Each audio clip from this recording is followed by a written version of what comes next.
Under the lights in the Appalachian foothills, two teams hoping to take a step closer to an FCS title. Tonight, the #1 Jacksonville State Gamecocks look to defend their home field against the Buccaneers of Charleston Southern, making their first playoff appearance.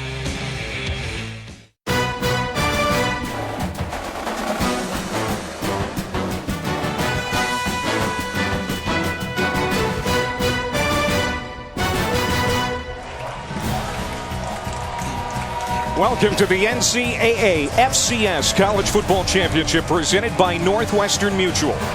Tonight, a national quarterfinal pitting the Bucs of Charleston Southern, champs from the Big South, taking on the #1 seed in the playoffs, the Gamecocks of Jacksonville State, winners of the Ohio Valley. And here's how the national picture looks in the FCS. The winner of this one tonight will play the Colgate-Sam Houston State winner. Illinois State and Richmond are playing right now, and the four-time defending FCS champs from North Dakota State play Northern Iowa tomorrow. Hi again, everybody. Welcome to Jacksonville, Alabama, alongside my partner, John Congemi, former quarterback at Pitt. I'm Clay Matvick. It is an absolutely glorious night for college football here in Alabama. North Dakota State has won this national tournament the last 4 years, and some people think this dynasty may never end. 7 teams have a chance to end that streak, including the 2 we're going to see here tonight. Well, it's going to be a fun game because it's a contrast in styles. For the #1 seed in Jacksonville State, it's a high-powered offense. They're averaging 38 points per game. They know how to find the end zone. And on the other side, the 8th seed, Charleston Southern, they come in only giving up 18 points a game. Which side is going to blink? We're going to find out, Clay, tonight in the state of Alabama. Well, Jacksonville State is in the FCS playoffs for the 3rd straight year, and you have to go back to September for their only loss, and it came at #6 Auburn. Went to overtime. The Gamecocks lost a heartbreaker 27-20. This is a prolific offense, 4th in the country at 514 yards per game, and they get it done on the ground. They are 6th in the nation in that category, and their junior quarterback can hurt opponents in several different ways. Eli Jenkins, he's the Ohio Valley Conference Offensive Player of the Year, and he can stretch the field not only with his right arm, but with his legs. He's a tremendous leader, makes good decisions from the pocket, and he protects the football. 18 touchdowns and only 6 interceptions, so he was really good last week on the ground. He accounted for 195 yards on the ground in that overtime victory. Look for him to utilize those legs on the edge, on the outside, to make big plays for this offense. Big game in program history tonight for Charleston Southern, and they are in the playoffs for the first time in program history thanks to a red-hot start. They won 9 of their first 10 games, including at one point 8 in a row.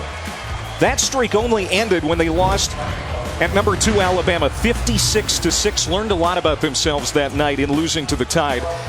You mentioned it, John, a terrific defense, 2nd in the country, allowing 267 yards per game, and their defensive ends have been solid all year. They're going to be tested tonight. And they're young players. Sophomore defensive end Anthony Ellis, he's disruptive, creates negative plays with 14 tackles for a loss, 6.5 sacks, and the redshirt freshman linebacker Solomon Brown. He's only the Big South Freshman Player of the Year. He had a game-high 15 total tackles, a forced fumble, and a sack last week in their victory against the Citadel. The edge players have to play big tonight.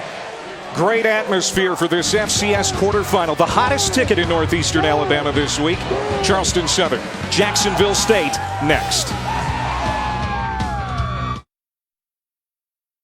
The 2015 NCAA FCS Football Championship. Brought to you by Reese's Peanut Butter Cups. The perfect combination of chocolate and peanut butter. And Head & Shoulders. Live head first.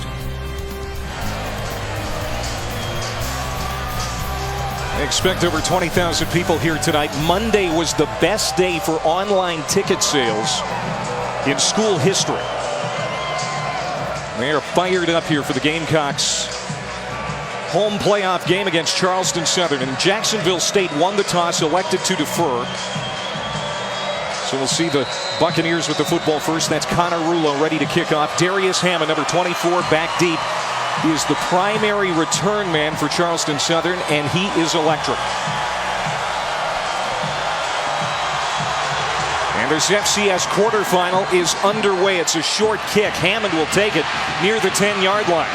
Comes to the near side, gets across the 20, stays on his feet before he's pushed out of bounds at around the 22-yard line. Austin Brown, the senior from Flowery Branch, Georgia, second team All-Big South this year for Charleston Southern, was nailed on a play in the second quarter last week. Suffered concussion-like symptoms. Good news for the Bucks. Cleared to play tonight after passing concussion protocol. Well, he's definitely a tough player at the quarterback position. He prepares well, and the coaching staff and head coach Jamie Chadwell, they want to ease him into this game, give him easy reads in the run game, pretty good reads outside, simple throws to get him started. He is their captain, gives him their best chance to win. He sprints out, and on the pitch decides to keep. And he'll get a short gain. Darius Jackson, the explosive sophomore defensive end for Jacksonville State, brings him down. Austin Brown did not complete a pass last week. Also threw an interception before being knocked out in the second quarter. And it was a windy day in their victory at home against the Citadel, but he's going to have to hit those open receivers if he finds them tonight, because this is a team that needs to keep pace with a high-powered offense from Jacksonville State. Second down and 9. Holloway goes in motion. They'll hand it off to the first man through. It's Darius Hammond. Not much there as he runs right into the teeth of that defense for Jacksonville State. There's Chris Landrum. Excellent pass rusher, also good against the run. Right now there's been two defensive players that you noticed right away. That's Chris Landrum from one end and Darius Jackson from the other. These guys play with toughness at the point of attack, but the thing I like, they can really run and chase down the option from behind. Landrum, a Auburn transfer. So now third down and 6 for Charleston Southern on their opening series.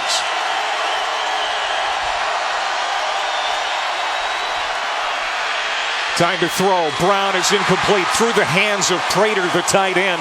He was well covered too. And the Buccaneers are going to have to punt. Terrific set of downs defensively for Jacksonville State. You get toughness up front and good coverage in the secondary. That's what you like to see. You want to go 3 and out and get that football in the hands of an explosive quarterback in Eli Jenkins. Truett Burns coming on to punt for the first time. He's a rugby-style kicker. And Josh Barge will be back to return for the Gamecocks, standing at around the 30-yard line.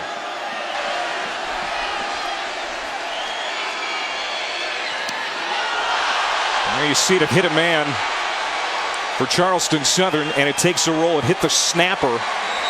And that is a short punt, dead at the 45-yard line. Great field position for Jacksonville State's first series after that 28-yard kick. That ball is going to come back close to the 38-yard line.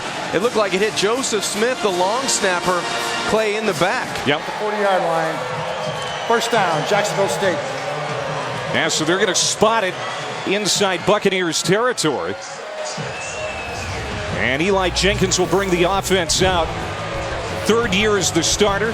Third time taking his team to the playoffs. Tremendous leader. You can't say enough about those traits, but he can really run and he can throw it from outside the pocket, inside the pocket. He just makes plays for this offense. And he'll throw it out to the flat. Juggled and caught by Ruben Gonzalez.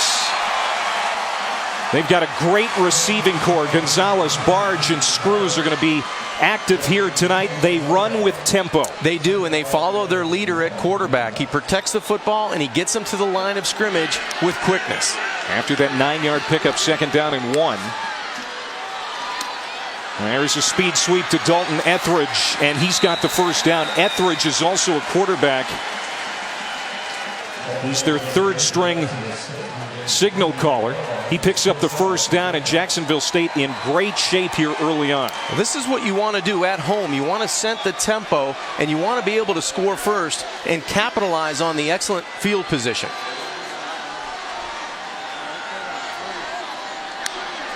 First and 10 from the 29. Play fake. Jenkins throws it out again. This time, Charleston Southern ready. Dalton Screws is leveled by Malcolm Jackson, their best cover corner, and that's a loss of 2 on the play. Terrific read by Jackson on the corner for the Buccaneers defense. He stayed at home, didn't let his eyes fool him down the field and reacted quickly to the throw at the line of scrimmage. Again, that defense last week for the Buccaneers stole the show. 6 takeaways against the Citadel, only allowed a couple of field goals. And Jenkins will keep it this time, finds some wiggle room right up the middle and gets inside the 25. So even when it looks like there's not much there, Jenkins turns it into a positive play as you see John Gross, the head coach for Jacksonville State. Coached a high school team just 16 miles away in Oxford a few years ago. Became the offensive coordinator here in 2013. Last 2 years as head coach. Has done a wonderful job. And Jenkins checking the play on 3rd down and 5.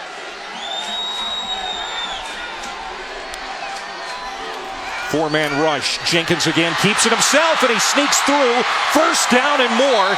Inside the 15, down to the 13. Corbin Jackson, the free safety, makes the tackle.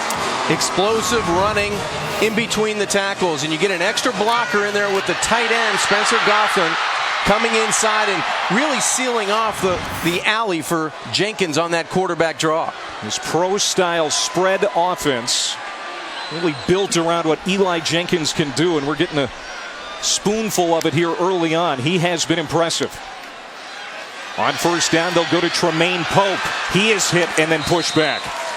1,300-yard rusher this year, Tremaine Pope, the senior from Anniston, Alabama. Terrific last week, 234 yards and 3 touchdowns. And most of that in the second half last week, Clay. 199 yards of the 234 were in the second half against Tennessee Chattanooga. Waited 3 years behind DeMarcus James to get his shot as being the team's feature back, and he has taken advantage of it. So now on 2nd and 11, play fake. Jenkins rolling out, throws on the run to the end zone. Caught, touchdown, Dalton Screws. And the Gamecocks draw first blood.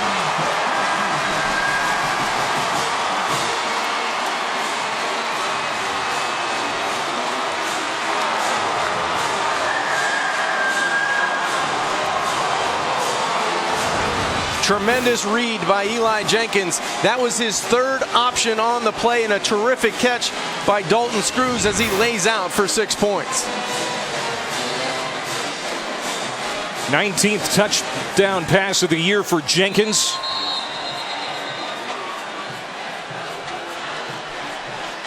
And it looks like Screws may have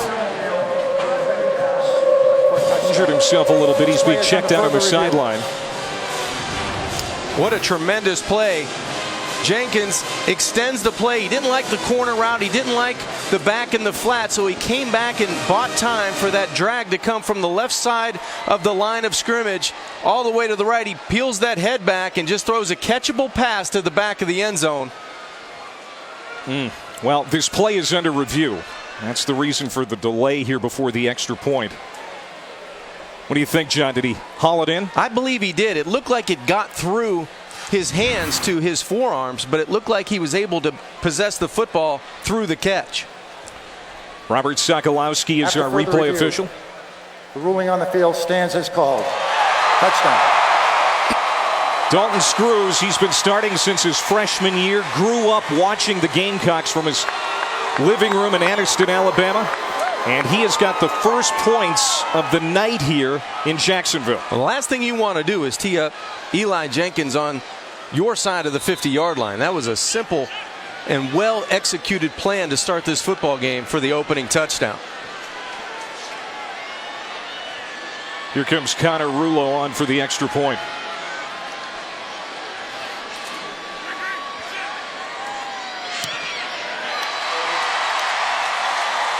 They are given a gift. Bad punt. They take over at the 40-yard line, and Eli Jenkins was terrific, finding one of his favorite targets in the back of the end zone, Dalton Screws, and it's 7-0 Gamecocks.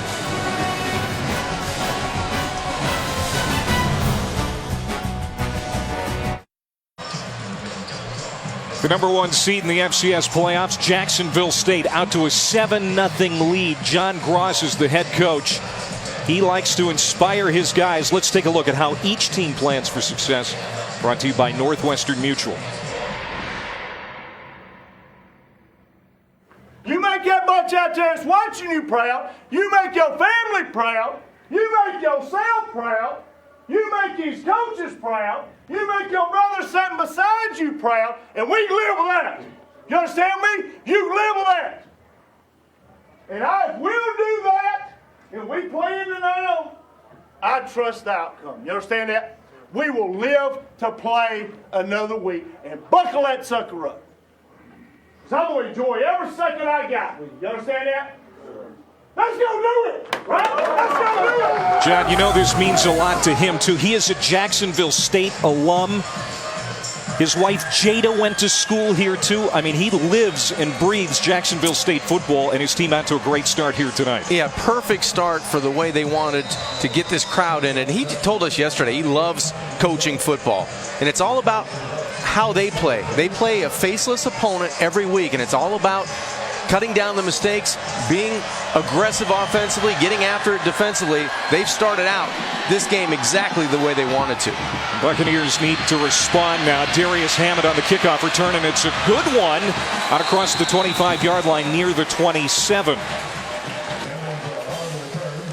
It's been a wonderful year for the Buccaneers of Charleston Southern, a football program that did not have a lot of success prior to the arrival of Jamie Chadwell, the third-year head coach, just 39 years old. Won the Big South Coach of the Year award for the second time. The Bucs have 29 wins since he came aboard and have enjoyed the 3 best seasons in program history since he came on the scene. Austin Brown out of the shotgun. Wants to throw it. Does, and it's off target. Nathan Prater, the tight end, the intended receiver. And John, what are the keys when Charleston Southern has it? They have to control the football, and they're not doing a very good job in the passing game so far. It's all about time of possession, staying on the field. They're averaging 33.5 minutes per game, so it's up to Austin Brown to try to convert here and stay on the field in this second possession. And for Jacksonville State, they have to limit those explosive plays. It's going to be a lot of 3 yards, and then the 40-yarder. Limit the explosive plays down the field. There's Ben Robinson in motion. They hand it off to Holloway. Mike Holloway has great speed, but Jacksonville State hasn't allowed him to get loose yet. There's Darius Jackson and Chris Landrum combining on the stop. We're going to see a lot of those guys being active defensively tonight. Clay, I know it's early in this football game, but this might be a pivotal play offensively for Charleston Southern. They need to convert here on third down and stay on the field, take some of this crowd out of the game, and give some confidence to that side of the football. 40% on the year on third down have the Buccaneers been.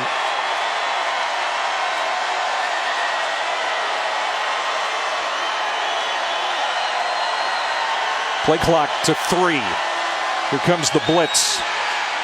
Brown, incomplete. Folo Johnson has been terrific so far in the secondary. Colton Korn didn't have a chance. Again, it's fourth down. Tight windows down the field for the Buccaneer offense. That's twice now on third down. Receivers have had their hands on the football, but the tight coverage was better. Contested catches, if the Buccaneers are going to have success, they're going to have to catch those contested catches down the field. Charleston Southern, a couple of 3-and-outs to start here offensively. Burns on to punt for the second time. There's Josh Barge again, standing at the 31. No rugby-style kick this time. This one checks up at the 39 and dead near the 40. Timeout here in Jacksonville, Alabama. 9:29 to go in the first. 7-0 Gamecocks.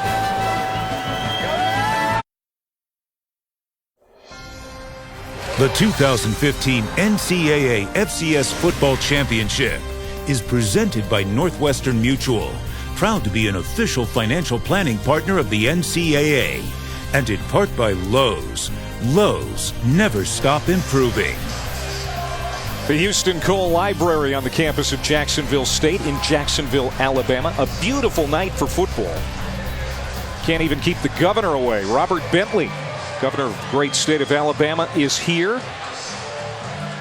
Heard Todd Jones, former major league reliever, Jacksonville State grad, is here as well. And this will be the first snap of the game in Jacksonville State territory. They've still got pretty good field position at their own 39-yard line. Here's Eli Jenkins throwing off his back foot. Miles Jones, the running back, fourth-year senior, can't make the catch. Second down and 10. That was a nice play by Solomon Brown. We featured him in the open, one of those edge defenders that's going to have to make an impact for the Buccaneers defensively, closing the distance on quarterback Eli Jenkins. Plays that hybrid defensive end outside linebacker position for defensive coordinator Chad Staggs, who's just got a terrific unit. That pass is complete to Barge. First down. What a year for him. And what are the keys when Jacksonville State has it? Well, for the Gamecocks, they want to play fast and create tempo. They've done a nice job of taking advantage of field position. They want to line up and run at least 80 plays. And for the defense of Charleston Southern, they have to find a way to continue the thread of turning over the football. Last week, a school record of 6. Dalton Screws, who had the touchdown catch on the last series, takes it to the 42-yard line, and a big hit from Lorenzo Mathis, the free safety. Bring up second down and 6. Here the Gamecocks are in plus territory again, leading 7-0 in the first quarter. Jenkins will hand it off. It's Miles Jones again. First down and more. To the 32-yard line, Mathis on the tackle. Terrific inside running by Miles Jones. Wants the pitter-patter and then the jump cut right here to elude a would-be tackler. Gets out of the arm tackle in the secondary at that second level. Dealt with hamstring injury problems throughout most of the year. You wouldn't know it on that play. Now Jenkins drops back and runs. Penalty flag behind the play as he gets inside the 30-yard line. We'll see if this holds up, but it might not. Holding. Number 72 on the offense. 10-yard penalty. First down. It's on right guard Blake Burks, the veteran right guard. One of 4 linemen named first team Ohio Valley this year. He's right here. He's going to get called on the hold on Caleb Batchelor. Looks like he's got that right hand around and just drags down the defensive tackle. What an offensive line for John Gross's unit this year. 4 of the 5 linemen named All-Conference. And Dylan Klein, the right tackle, who wasn't named All-Conference, they said you could make a case that he was deserving too. There's Jones again. We'll get a chunk of it back to the 35-yard line. And Raymere Thomas, who's getting the start at strong safety tonight for Charleston Southern. The normal starter, DJ Curl, is out in the first half of this game. He was ejected in the second half of that Citadel game for targeting, so they won't get Curl until the second half here tonight. Second down and 13. Jenkins comes to the near side. Gonzalez with the catch. Keeps those feet moving. He'll get 2 or 3. Gonzalez had a shoulder injury, missed 4 games, finally back to 100%. And in his first game back last week after that injury, 5 catches for over 100 yards. And we haven't seen Barge on the outside. Look for Jenkins to maybe move this pocket to the wide side of the field and locate his favorite target on the year. He's at the top of the screen outside the numbers. Barge is the career receptions leader at Jacksonville State. On 3rd and 10, Jenkins again with the draw. And again with the first down. Down to the 20. And that is tough to defend, John. What happens with Jacksonville State's offense, they spread you out by formation, and they get the extra blocker in Miles Jones to spring Eli Jenkins, who doesn't need a whole lot of help once he gets to the second level. 12-yard pickup for Jenkins. And Miles Jones will get the handoff. This time he'll get 2 or 3. Jenkins had that game-winning 14-yard touchdown run in overtime last week against Chattanooga. 403 yards of total offense in that game for the Jacksonville State quarterback. He had 195 on the ground, and he did such a good job of being able to pick his way through the opposing defenses, not only last week, but this entire season. Play fake. Jenkins in trouble. Got out of it. Threw it on the run. Incomplete. Intended for Screws. And it'll be 3rd down and 8. Lorenzo Mathis on the coverage that time. Dalton Screws, an FCS Scholar Athlete of the Year. A 4.0 grade point average in biology and chemistry. And when we were talking to the coaching staff, they were as proud as anything about that announcement, even more so than the wins and losses this year. 3rd and long, Clay. You always have to defend the quarterback run with Jenkins. He's been so elusive in this situation. 10th play of the drive. Jenkins has time, throws it toward the end zone. Barge is there, but incomplete. And out of real estate, so it'll be 4th down. Terrific job by Malcolm Jackson, the corner for the Buccaneers. Just went with Barge the entire way and used his body. Watch him body the wide receiver. Use that offhand, and then he keeps him away from the football, which was really thrown away. So Connor Rulo will come on. He had an up and down year this year. Made just over half of his attempts. Struggled from beyond 40 yards. And this will not be over 40 from 35.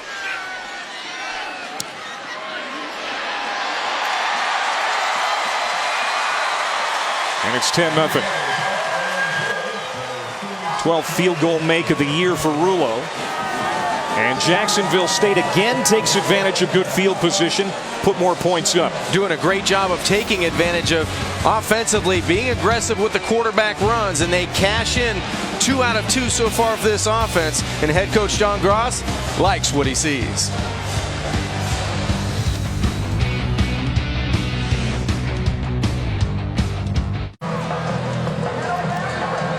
Great start for the 1 seed Jacksonville State at home tonight, leading 10-0. They're dominating on both sides of the ball here in the early going.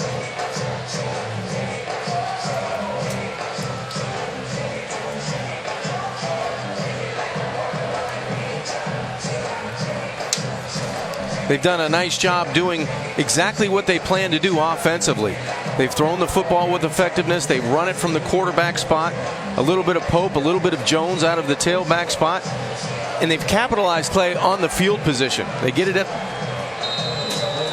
their own 39-yard line, get a field goal. Charleston Southern 40-yard line. They cash in for 6 points. So this game is going exactly to the script of Jacksonville State.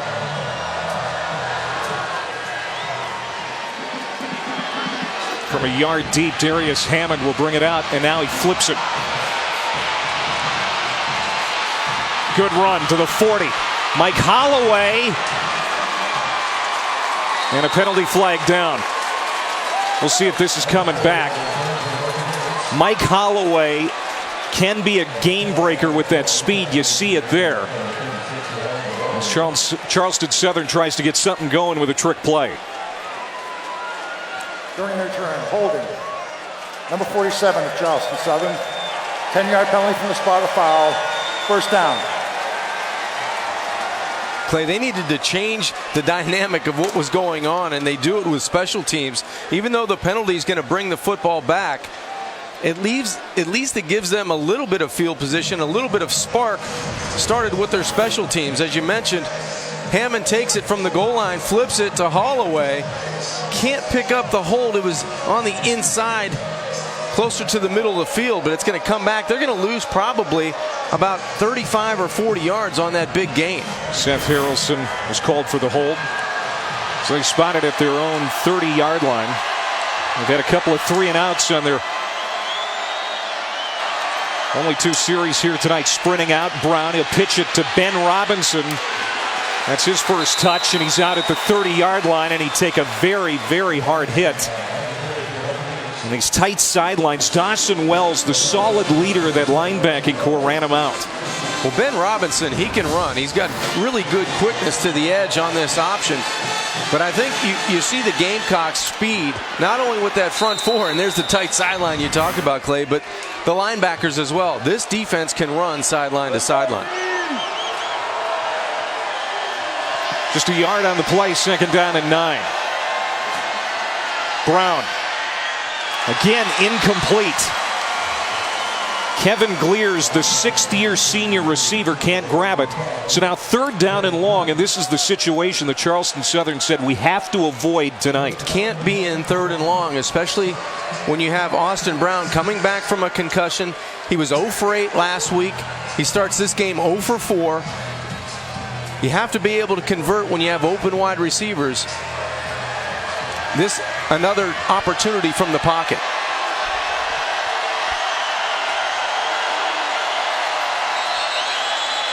Another penalty marker on the field. False start, it looks like.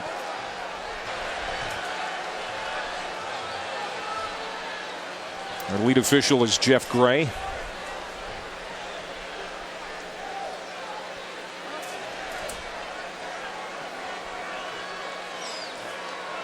False start. Number 74 on the offense. 5-yard penalty. 3rd down. Left guard Zach Sabrava. And this is shaping up to be a long night for Jamie Chadwell's team unless things change in a hurry. When you're going up against the #1 seed in the country, you have to be able to convert on 3rd down, and you cannot beat yourself. And that's what's happening right now to Charleston Southern. They need the 40-yard line for a 1st down.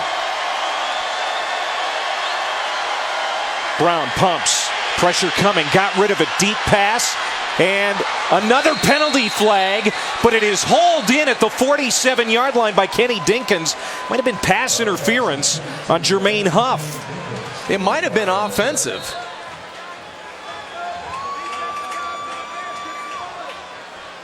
Boy, if it is, Charleston Southern just can't buy a break. They're talking about it now. Boy, the first big play for the Buccaneers here tonight, and very well could be wiped out. Pass interference. Number 2 on the defense. It is on Huff. Penalties declined. 1st down.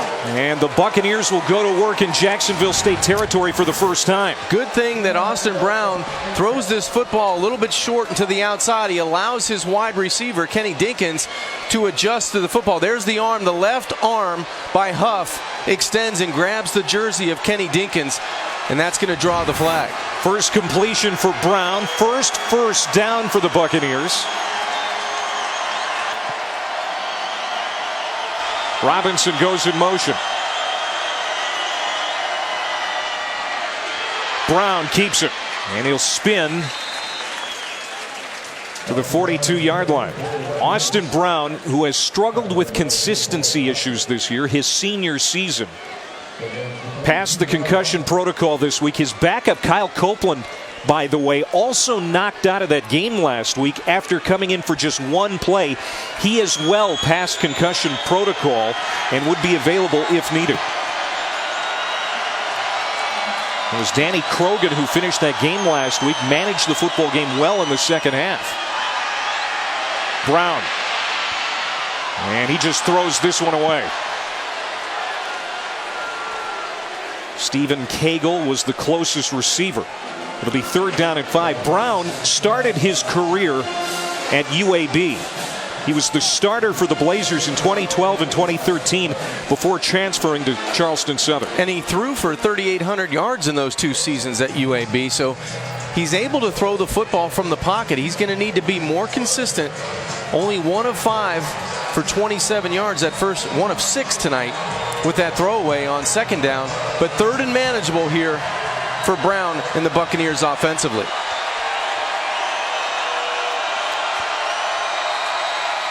Timeout. Charleston Southern calls a timeout with 4:25 to play here in the first quarter. And tomorrow it's the Heisman Trophy presentation in New York City. Alabama's Derrick Henry, Stanford's Christian McCaffrey, and Clemson's Deshaun Watson are the 3 finalists up for the award. The Heisman Trophy presentation presented by Nissan tomorrow at 8 Eastern on ESPN. Also streaming live. And this could be the closest vote since Alabama's Mark Ingram edged Toby Gerhart and Colt McCoy in 2009. At least that's what the experts are saying. Now, who do you like? All great players in their own right. I like Derrick Henry, the running back from Alabama. I just think that He's been so dominant over every game for the Crimson Tide. I think it's going to be close, though, as you said. I think Christian McCafferty is going to come in a very close second, and I would pick Watson, the leader of the #1 team in the country, to finish third. But great players all in their own right. I'm going to pick Henry to win the Heisman. And Henry and Watson representing teams in the college football playoff this year. 3rd down and 5 after the timeout for Charleston Southern. They need to keep this drive going, down 10-0 here early. Pressure coming off the edge. They run right through the middle with Darius Hammond. And he has stood up at the 25-yard line. Hammond, the leading rusher for the Bucks. And the junior picks up a much-needed 1st down, and they'll move the chains. Terrific inside runner. That's what the coaches tell us about Hammond, and he shows you that quick burst to get to that second level. Good tackle by Miller, the strong safety, but not until Hammond gets valuable yards and keeps this offense on the field. Gain of 17 yards. That's what Charleston Southern does the best. Run the football. They give it to Ben Robinson, and he'll get a handful. Folo Johnson steps up and makes the stop. The spread option. It's not a triple option. It's a spread option. Averages 28 points per game, and they relish the ball control, and we're seeing it really for the first time on this drive here tonight. Huge passing play on that 3rd and long to keep this drive alive. You get a good run by Hammond, and that's what head coach Jamie Chadwell wants to see. That offense on the field, grinding it out, moving the chains, and keeping the explosive offense of Jacksonville State on the sidelines. Pereira, their leading receiver, goes in motion. Brown. He'll keep it. Pitches late.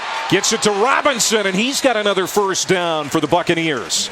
As they're starting to get lathered up as this offense finally now shows signs of rhythm. Well, they're starting to get explosive plays, not only between the tackles, but on that play, Ben Robinson goes outside, and this is what they like to do. 1st downs, time of possession, keep the opposing offenses on the sidelines, and now, most importantly, they don't want to settle for 3. They want to get in the end zone for 6. Nearly 34 minutes of possession per game. Brown has all day, throws to the end zone, overshot his target. It looked like Kenny Dinkins was the guy he was eyeing up. It'll be 2nd down and 10. Little pump fake to the outside. Felt like he could get Dinkins on that slant route, but good coverage in the Jacksonville State secondary. 10th play of this drive coming up for Austin Brown. And the Buccaneers, who didn't get into town until late last night. They had to wait till all of their players finished finals in Charleston.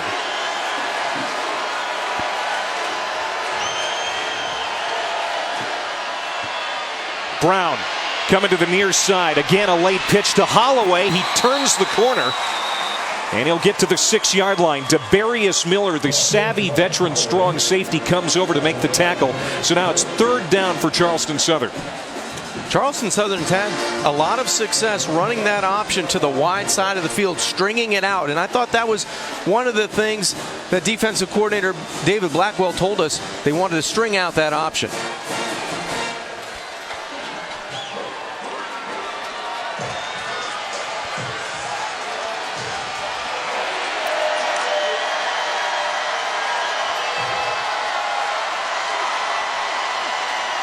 Brown keeps it and pitched it to Holloway.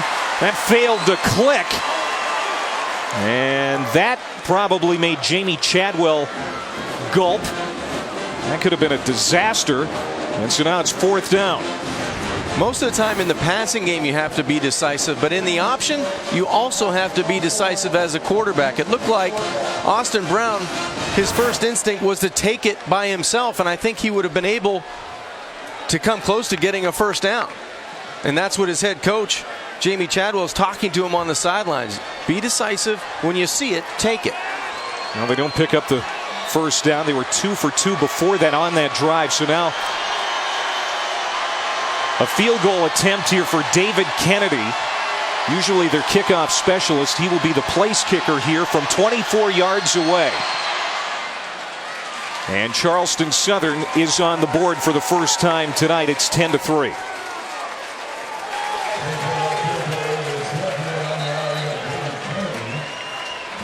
A pass interference call, a big play on that drive that put Charleston Southern into Jacksonville territory for the first time. They settled for 3, but they're on the board here on the road.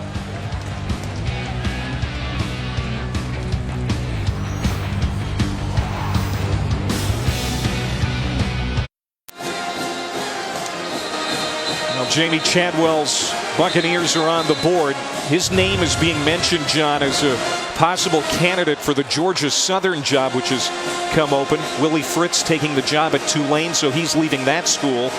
And Chadwell's name is being thrown around as a possible replacement.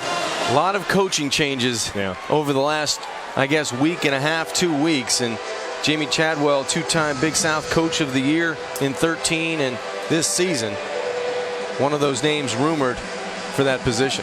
He calls the plays for the offense, and the offense finally got something going. They would have liked 6, but they're at least on the board now. Well, they possessed the football, number one, and they were able to cash in, and now they have to rely on their defense to find a way to stop and slow down Eli Jenkins, the quarterback for the Gamecocks. It's Reggie Hall back deep, along with DeBartoleben. And it is Lawan DeBartoleben on the return for the Gamecocks. Gets to the 20, to the 25, spins, and he'll fall ahead to the 28-yard line. Well, tomorrow on ESPN, we've got Coach Cal and the number 5 Cats hosting Arizona State at 3:15. Then Marcus Page and number 3 North Carolina take on Texas in a journey to the tourney game presented by Sonic. And those Tar Heels completely different now that they've got Marcus Page back. They lost to Northern Iowa without him, but Tuesday night beat number 2 Maryland with him. His first game back from that broken hand. And now that he's back, they're one of the favorites again to win it all this year. Tremaine Pope in the backfield with Eli Jenkins as Jacksonville State goes back to work. And now Jenkins being chased, and he is going to be thrown down. Did he get rid of it in time before Ellis got the sack? The officials are talking about it. One of those edge rushers we talked about in the open, Anthony Ellis, comes and actually doesn't leave his feet. It almost looked like he had him down in the backfield. The officials are going to... Intentional grounding. Number 7 on the offense. While he was outside the tackle box, when the throw was made, the throw did not make the line of scrimmage. This is a foul. Loss of down at the spot of the throw. Second down. The officials said the ball didn't pass the line of scrimmage, so a good job by them picking that up. But here's the tackle box. It looks like it extends almost out to the logo with the ball on the hash. But the most important thing was the ball never crossed the line of scrimmage. Good defensive play by Anthony Ellis tracking down the elusive Jenkins. And they'll try and run it again with Tremaine Pope, and it seems like Charleston Southern has taken some of that momentum away from Jacksonville State.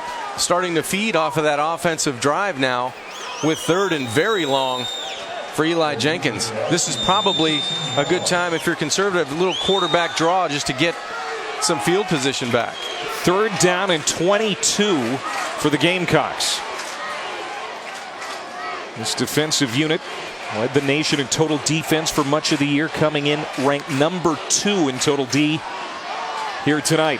Pope across the 20 to the 22. There's Ellis again with the tackle, and it's 4th down, and here comes the punter for the first time. And that's the 3 and out that Anthony Ellis and Solomon Brown and the rest of that defense was looking for. They finally had an answer for quarterback Eli Jenkins. Hamish McGinnis, the senior from Australia, ready to kick. Grew up playing Australian rules football. Has had a very good year. And Darius Hammond back to return this kick, standing at around the 37-yard line. You'd think because he's from Australia, he would kick Aussie style, but he doesn't. That one checks up, and it's dead at the 40-yard line.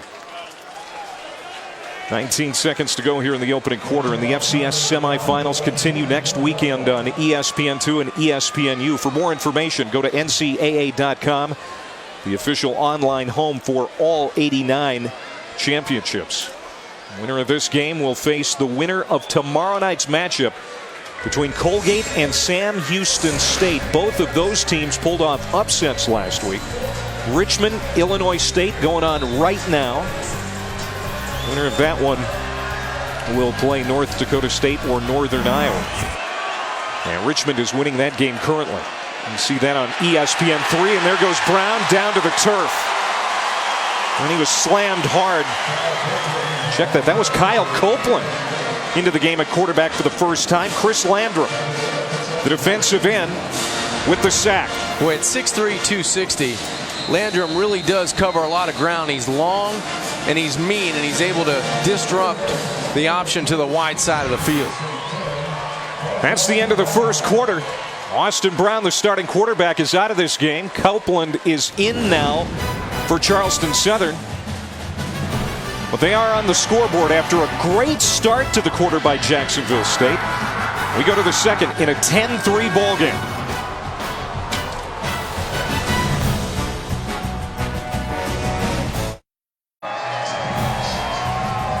Welcome back to the NCAA FCS College Football Championship presented by Northwestern Mutual. Ready for the second quarter, 10-3. Jacksonville State, the #1 seed in the FCS playoffs, has the lead on their home turf. Kyle Copeland has come in at quarterback for CSU. Started both FBS games this year against Troy and Alabama when Brown was nicked up. Got hurt last week, only played one play against the Citadel. Past concussion protocol this week. Wants to throw here, and he is complete. Caught at the 45 by Pereira, and that's the guy they need to get going because he's their best pass catcher, and he has been the last 2 years. But obviously, they didn't feel good about what Austin Brown was giving them, so they make a change to Copeland. Well, I think for the Buccaneers offensively, for them to stay in this football game for 4 quarters, they're going to need to complete passes from the pocket. And right now, Kyle Copeland, after that one throw, right on the money for 14 yards. Into Jacksonville State territory for the second time tonight. Copeland on the keeper. Fakes the pitch and dives inside the 45 to the 43. Miller will step up and make the stop. It's a gain of 5. Second down and 5 coming up. Positive plays on first down, staying ahead of the chains. That's what the Buccaneers offensively want to do. Decisive on the first pass of the game. That time Kyle also decisive on the option, keeping it himself. Copeland, a sophomore from Arp, Texas. Into the game now is Charleston Southern. He's on the move here. Darius Hammond is smothered as he steps up to the line of scrimmage. There is Joel McCandless with a how do you do. The weak side linebacker with the stick. Big time hit right in the middle of your screen. A linebacker beats the block of Timmons, the left tackle. Just a terrific job of squaring those shoulders up and making a big time hit. And you know, this defense, it's got its backup now after that sustained drive that Charleston Southern had on its last possession. This team has not allowed a lot of sustained drives this year. Trying to get off the field here. Third down and 6. The pitch. Holloway cuts the corner, but he won't have enough. And he didn't have a lot of real estate on the short side of the field. And it'll be 4th down. Good job of stringing out the option. That's exactly what defensive coordinator David Blackwell wanted to do with this Gamecocks defense. String out the option. Good speed at the point of attack, and it looks like the Buccaneers are going to send out the punting unit. And Sherwood Burns is going to come on for the 3rd time tonight. He's got a rugby-style kick, which hit one of his defenders. And it led to a short field for Jacksonville State, which he went down and scored from great field position. Barge back to return this one. Again, it's a rugby-style kick, and he gets it up over the heads of his football players, and it's downed at the 1. So that time it was effective, and it'll be a long field for Jacksonville State. Terrific job by the special teams of the Buccaneers that pin the Gamecocks deep in their own end.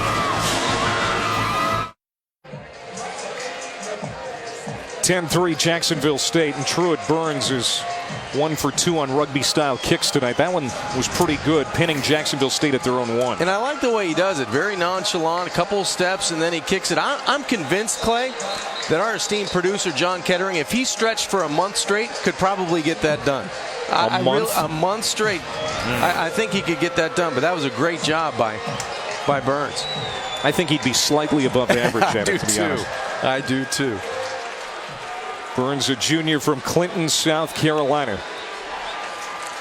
And now Eli Jenkins and the Gamecocks offense will go to work. They've got a long field, but this is a dynamic unit.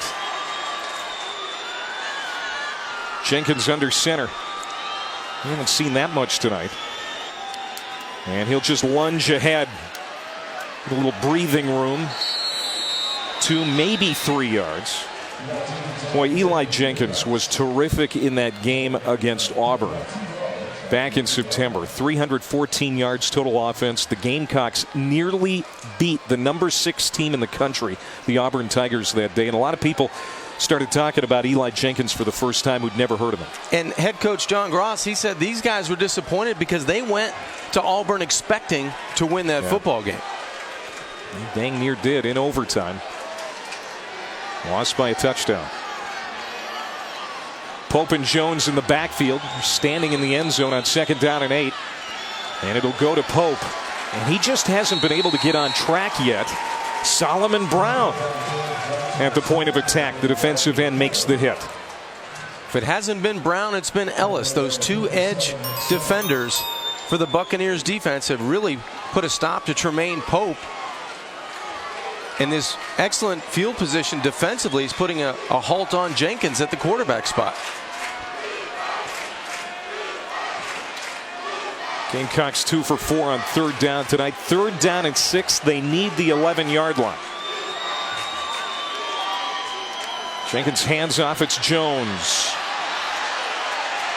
He's willing his way toward that 1st down marker, but he's going to be stopped short, about a yard short.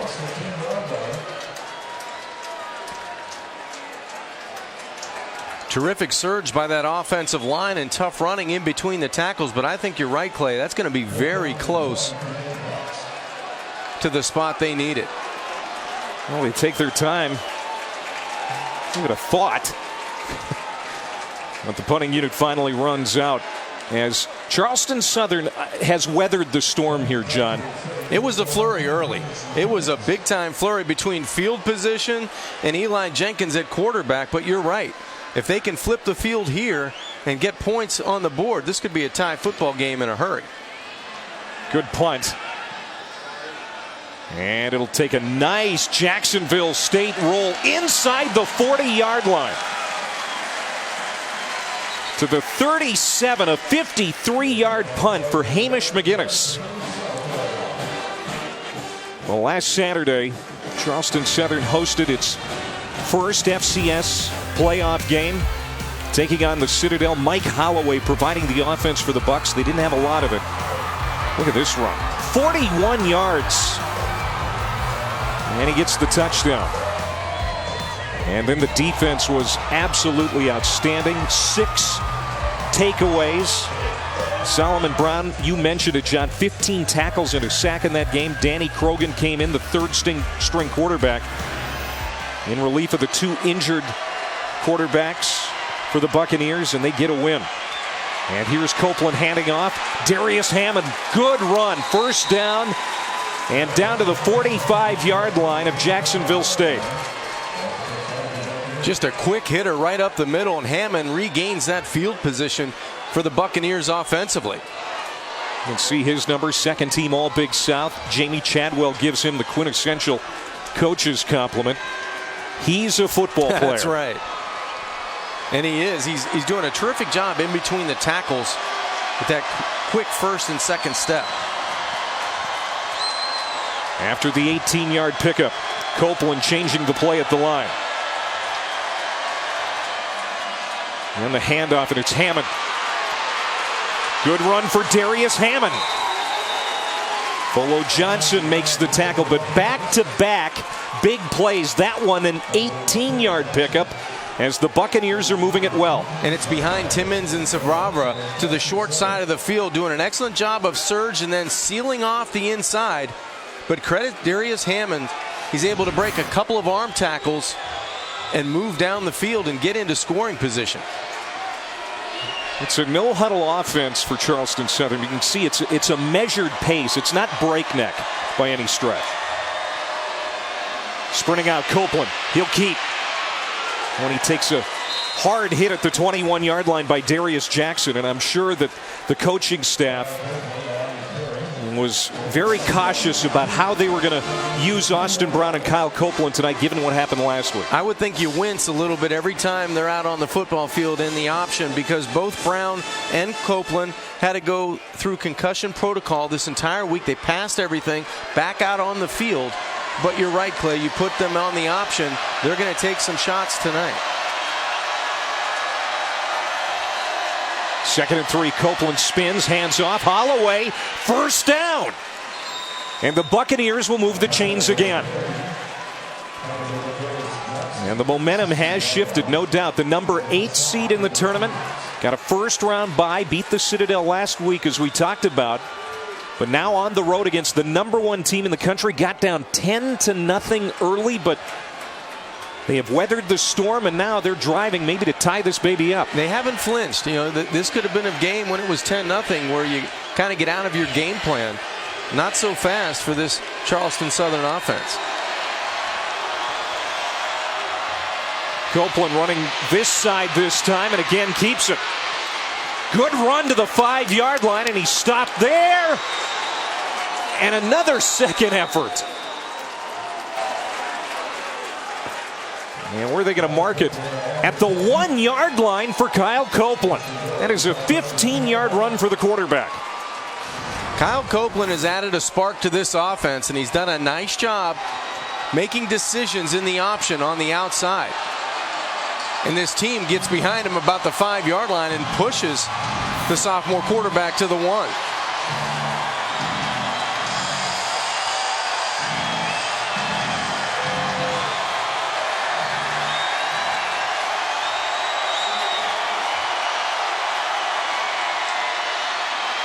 Holloway, touchdown Buccaneers.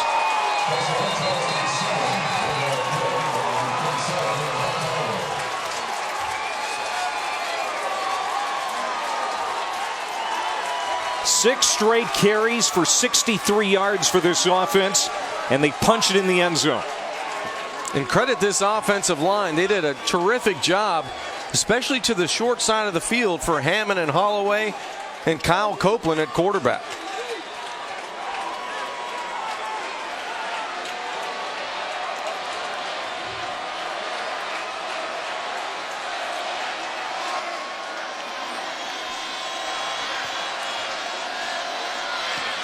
Kennedy's extra point, and we are tied. Well, the Buccaneers make a change at quarterback, and it has paid dividends. Kyle Copeland, a beautiful run down to the 1-yard line. And then Holloway takes it in. It's 10 apiece in Jacksonville.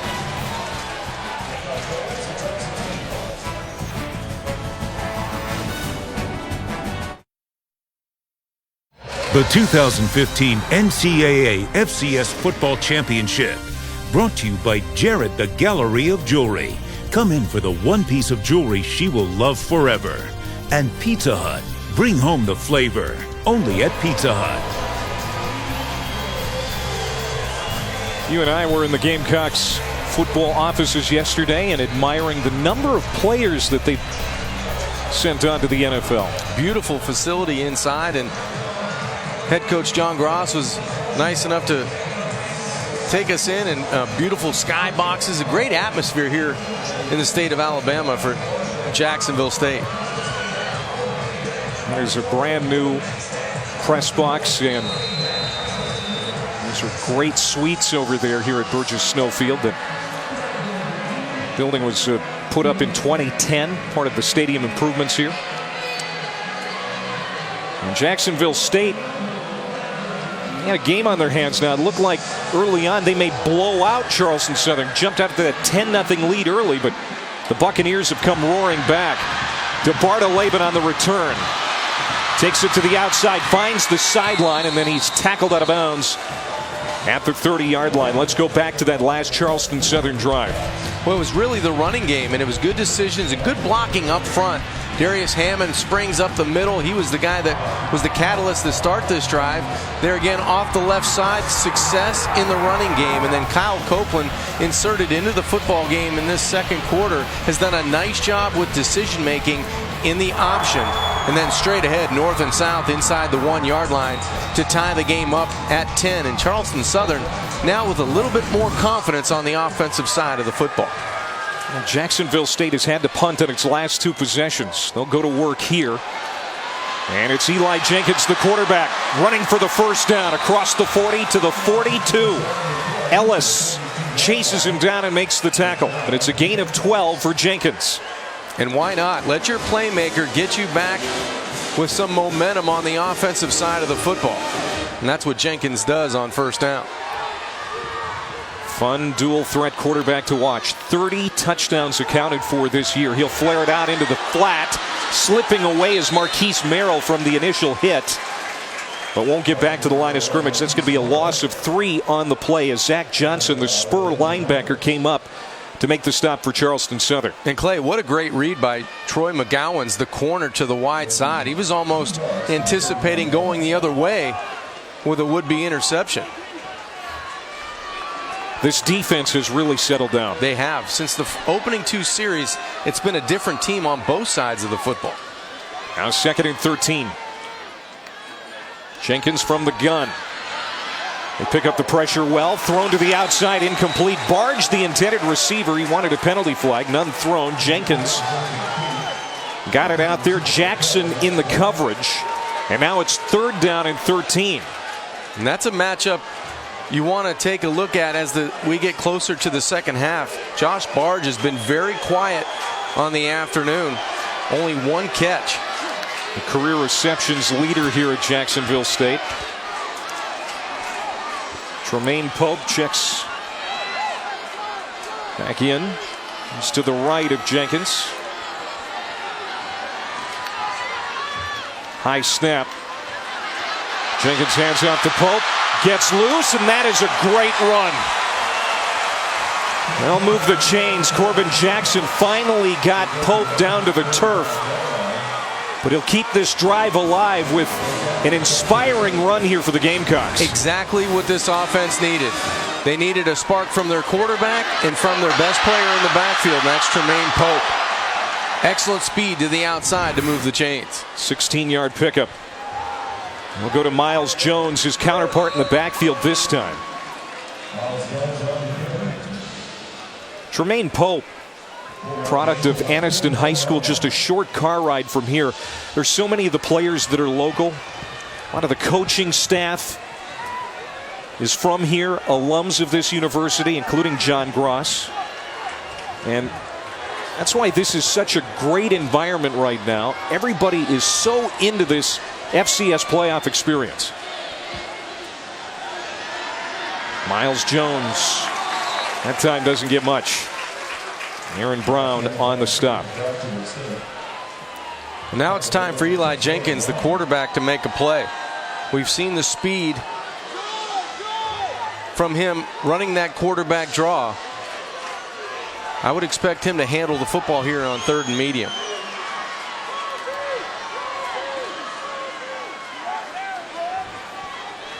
He's got 6 carries for 33 yards. He's got 40 yards through the air and a touchdown. He will keep it. What a deke. First down to the 25-yard line. Boy, you called it, partner. And what a fake by Jenkins on that pitch. Great individual effort by Eli Jenkins, the redshirt junior at quarterback. He fakes everybody out in a white jersey, eludes a couple of would-be tacklers, and gets the football inside the 25-yard line. Gain of 16 yards. And now he'll flip it to Dalton Etheridge, who's stuffed in the backfield. Zeph Grimes, the defensive end. Senior from Bamberg, South Carolina. And Grimes might have stopped a touchdown because this was going to be a pass outside with Dalton Etheridge throwing the football. What a terrific tackle behind the line of scrimmage by Grimes. Etheridge, the third-string quarterback, lined up as a receiver, so yeah, likely he was ready to throw it. So now it's 2nd and 16. They run it again with Pope. He'll get some of that yardage back.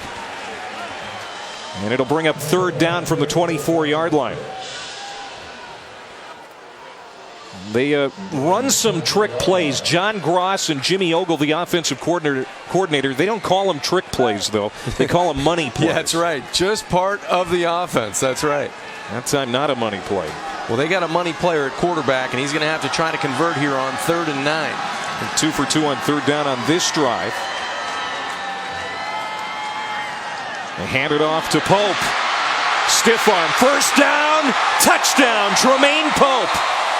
But there is a marker down on the far side of the field. Penalty flag at the 13-yard line.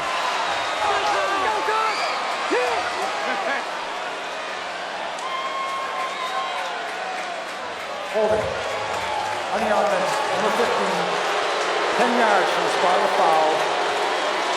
And they flagged the wide receiver, Ruben Gonzalez. And head coach John Gross isn't going to like that one. That was strong running by Tremaine Pope. Out on the perimeter, short side of the field. That's where Ruben Gonzalez was at. He's going to be top of the screen, number 15 in red. Really outside, good position by Gonzalez, but he has that jersey. You can see it pulling away from Troy McGowan's. Now the ball outside the 20-yard line. Pope stays in there. 3rd down and 7.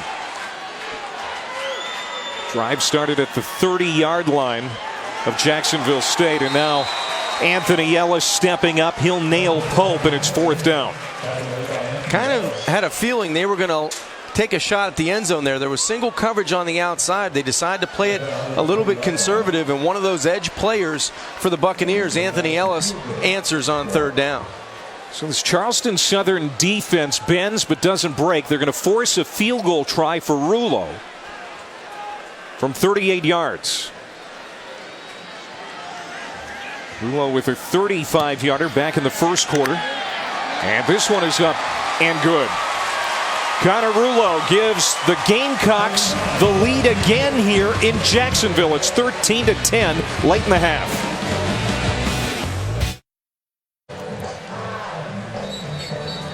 The Buccaneers season stops tonight, according to the Jacksonville State fans. Well, we'll see. The Gamecocks have regained the lead by a field goal. There's John Gross. He's still chewing on the ears of the official. That holding call got underneath his craw a little bit, but it was a hold on the outside. They get the field goal, and Clay, we were talking off air. I think that's a win for the defense of Charleston Southern. They only come away with giving up 3 points. There's still 2:48 left to go in this 2nd quarter before halftime. It might not be a whole lot of time for the way they run offense, but it's important now to get field position. You don't want to go 85, 90 yards. You got to get this football out to the 30, 35-yard line to have a chance to score here before halftime. Rulo's kick. Hammond back deep. From the goal line, Darius Hammond looking to get that field position you were talking about, John. Brings it near side, gets over the 15, takes a hit. Marker down at the 10.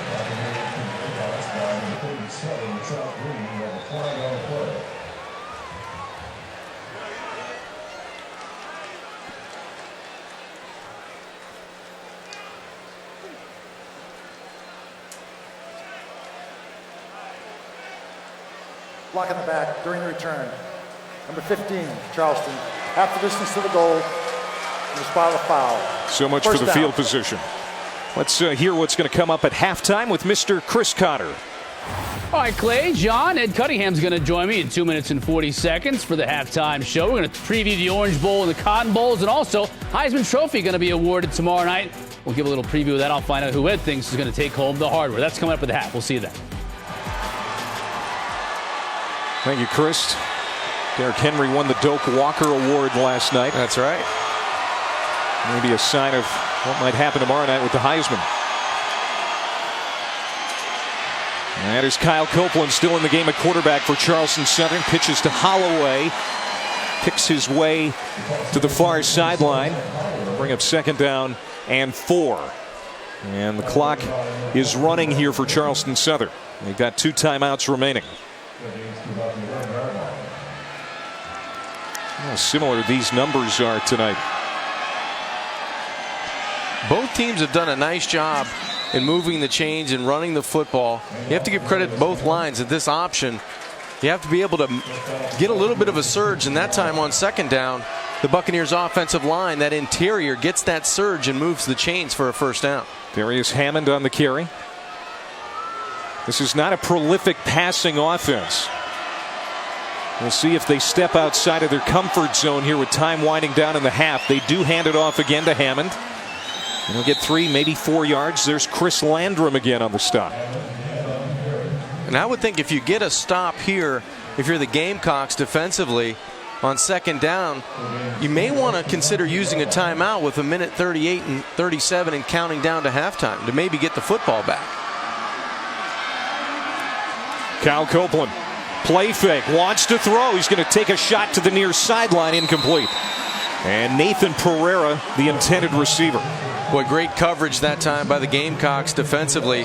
Brandon Bender underneath, and the strong safety Miller on top. So a good decision by Kyle Copeland just to throw that football away, but it helps Jacksonville State. It stops the clock with 1:27 and a 3rd and 6. May see option on the edge here by the Buccaneers offensively. Big 3rd down. Crowd getting behind the defense. Copeland sprints up, pitches to Holloway, and he will not get there. Hammered down. Darius Jackson and Folo Johnson on the stop. And a timeout called by the Gamecocks with 1:19 to go here before halftime. Yeah, I would have thought that Jackson would have more plays, but he's been doing a great job from that defensive end spot, being able to set the edge and wait for help. He strings it out. Terrific job, and then he pursues to the ball carrier. Spectacular athlete playing defensive end for the Gamecocks. Sophomore from Bessemer, Alabama. Leads the team in tackles for loss. And Charleston Southern's going to kick it away here. And we'll see if Jacksonville State can get more points on the board before halftime. They should get decent field position as we look at the stats from the first half so far. And it has been an interesting night as the Gamecocks just blew the doors off of Charleston Southern on the first 2 possessions. Bang, they were up 10-0, but the Buccaneers weathered the storm and came right back. The home team had all the momentum, but if you take a look at the ground game, very even. 1st downs exactly the same. So you have to give credit to the Buccaneers. After those first 2 set of downs on both sides of the football, they came back and made this a football game. See what Burns does here. He's rugby style, kicked it a couple of times. Traditional style this time. Barge will call for the fair catch at the 37 with 1:16 to go. And the Gamecocks have 2 timeouts remaining. The Bucks have 2 as well. Let's show you what's at stake here. This is the playoff picture in the FCS. Winner of this game will play the winner of Colgate and Sam Houston State, which is a game that'll be played tomorrow at noon Eastern. Sam Houston State knocked out Jacksonville State last year. Richmond is leading Illinois State tonight, the number 7 seed, trying to pull off the upset. Winner of that game will play either North Dakota State or Northern Iowa. Of course, the Bison have won this FCS tournament the last 4 years. Jenkins. Nothing doing. And he is brought down by Mike Taylor. Another timeout called for by the Gamecocks. Clay, we showed the numbers, but after the first 2 series of this football game, it's been very even. Both teams going back and forth, and they've done it with the running game on offense, and they've done it with really good edge defenders, stopping the option. And on that play, the Buccaneers come up and really halt Eli Jenkins on the quarterback draw that's been effective throughout the first half. The #1 overall seed, Jacksonville State, and what a blessing that is, because you get home field advantage throughout the playoffs until the championship game, which is played in Frisco, Texas. Great crowd here tonight, and a lot of the Jacksonville State fans have seen the games be in hand by halftime, and I think maybe early on they felt, well, here we go again. That's right. Not tonight. I think we're in store for a really good second half. After the tackle for loss, it sets up 2nd down and 13. 1:09 to play before half. Jenkins will fake the throw. He'll run it. And a good one to the 45-yard line before Aaron Brown tackles it. A couple of yards shy of the first down. So 3rd down for Jacksonville State with 1:02 to go. And on that play and on the tackle, cornerback Malcolm Jackson for the Buccaneers, he's going to have to come out of the game. So maybe take a look at Josh Barge, who's lined up to the short side of the field. You may want to attack a player just coming into the game, not accustomed to the game speed right away. Aaron Brown and Josh Barge grew up together. In fact, very good friends, now opponents tonight. And there's a 1st down for Miles Jones. Clock stops momentarily to move the chains. And it winds again. We're under a minute to go. Plenty of time for this type of offense with the tempo that they use. Jenkins sets in the pocket, flips it out to the near side. Jones in the flat, gets around one tackler and takes it out of bounds to stop the clock. Aaron Brown escorted him out. 43 seconds to go before half. Smart play by running back Miles Jones. He gets the football outside the numbers. You don't want to cut it back inside, even though you have one more timeout to burn. If you're by the perimeter, get out of bounds. And if you're thinking field goal range for Connor Rulo, he does not have a long leg. He has struggled from beyond 40 yards.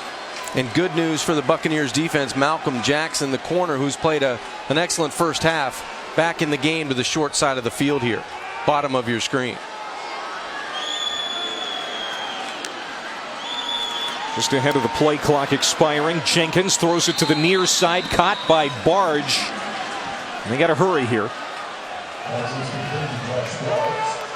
And 3rd down and about 6 coming up. They are saving their timeout as the clock winds under 30 seconds to go. And this is where you don't want to have to communicate that long to the sidelines. Get a play called, get up and run it. I would go right back to the short side of the field with the pass. Jenkins looking left, he'll throw that way. Caught by Merrill. No, incomplete. He juggled it and dropped it. It's 4th down. About 20 seconds wasted trying to communicate a play where, as a quarterback, and especially an experienced quarterback like Eli Jenkins, you can get into a play call on your own. You kind of wave it off and say, I got it, coach. And John Gross is going to punt this one away. Not going to take any chances here as Hamish McInnes comes on with 14 seconds left. There's a dangerous return man back for Charleston Southern in Darius Hammond. Has breakaway speed. 3rd punt of the night for McInnes. Penalty marker on the field. Fair catch at the 10. We'll see what the marker's about. With 8 seconds to go before the half.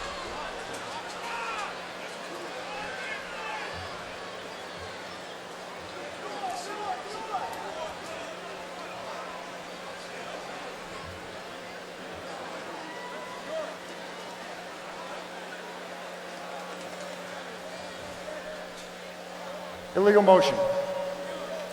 Number 24 of the kicking team. Charleston Southern chooses to have the 5-yard penalty enforced. 4th down. So they'll kick it again. And if I'm Charleston Southern, I don't even really field this punt. The last thing you want to do is have a bobble on the would-be return. And again, the Charleston Southern offense is not a passing offense, so if you're at home thinking, well, maybe they can get a play or two toward the end zone. Or even as sure-handed as Darius Hammond is, I don't even want him remotely around this football. Calls for the fair catch, takes a bounce at the 15. And it's going to be dead inside the 10. And we're at halftime. A great start tonight by the Gamecocks. Jumped out to a 10-0 lead. But Charleston Southern has made it a game. They're down 3 at the half. A very emotional game in this FCS quarterfinal here tonight in Jacksonville. 13-10 Gamecocks at the half. Now Chris Carter and Ed Cunningham in the studio. Thank you, Clay. Ed Cunningham here in studio with me today. And got 13-10 ball game. Jacksonville stayed on top. Gamecocks score real quickly at the beginning of the game. Looks like they have everything under control. They let Charleston Southern back in. How important was that last touchdown for them? 3 minutes left to go in that first half. Changing to Kyle Copeland at quarterback seemed to be the big difference. Has a great feel for the option game. It wasn't as explosive looking, but he had better timing, and I think that's what made this game competitive, because for a while it looked like it was not going to be competitive. We've got another quarterfinal game going on right now in Normal, Illinois. You ever been to Normal, Illinois? A couple times. You have. I'm sure you have. It's Richmond and Illinois State. Todd McShay's alma mater. The Richmond Spiders. David Broadus scores from 13 yards out. I don't think he's any relation to Calvin Broadus. Richmond up 10-0 at that point. Former Indiana quarterback Trey Roberson then hits Anthony Warham here. Nice throw. 13-7. Redbirds climbing back into this thing, but Jacoby Green, I know a former offensive lineman. You like a play like that. No, actually, those hurt. There's a lot of people laying on top of you. I'd rather you roll out and throw it in. Right now, the Spiders on top in Norman, Illinois. When we come back, we'll preview both the Orange Bowl and the Cotton Bowl's national semifinal games. They're going to be here before you know it. New Year's Eve, that's coming up next.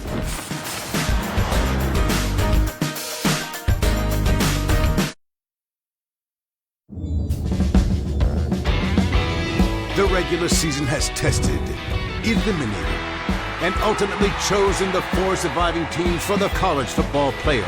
Touchdown, MSU! 4 teams, 4 chances, 1 champion. The college football playoff on ESPN.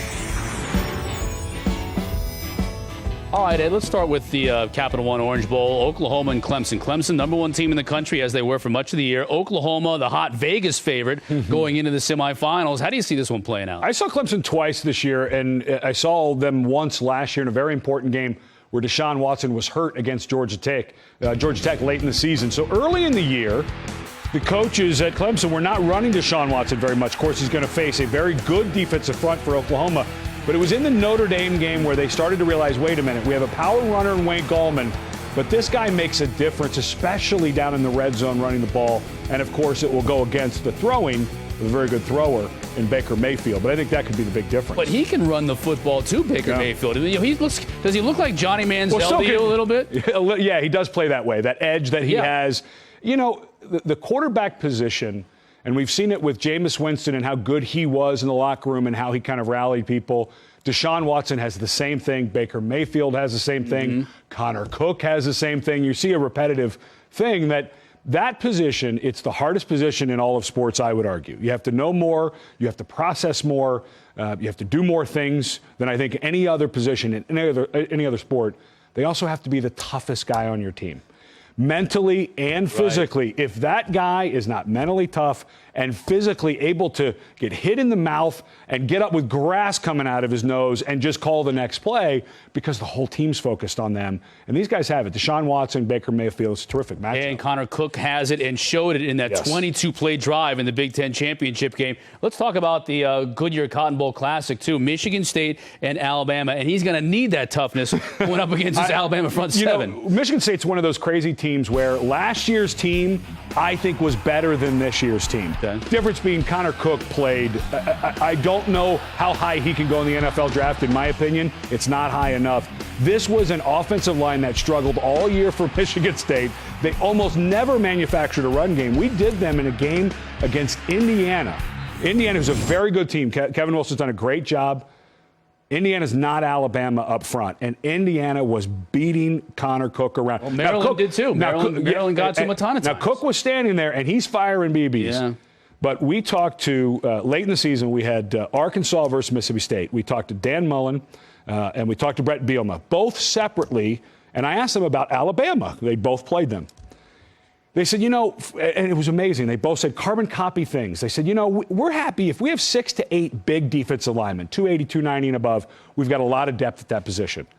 Alabama has 12. There's a joke like in the stringers.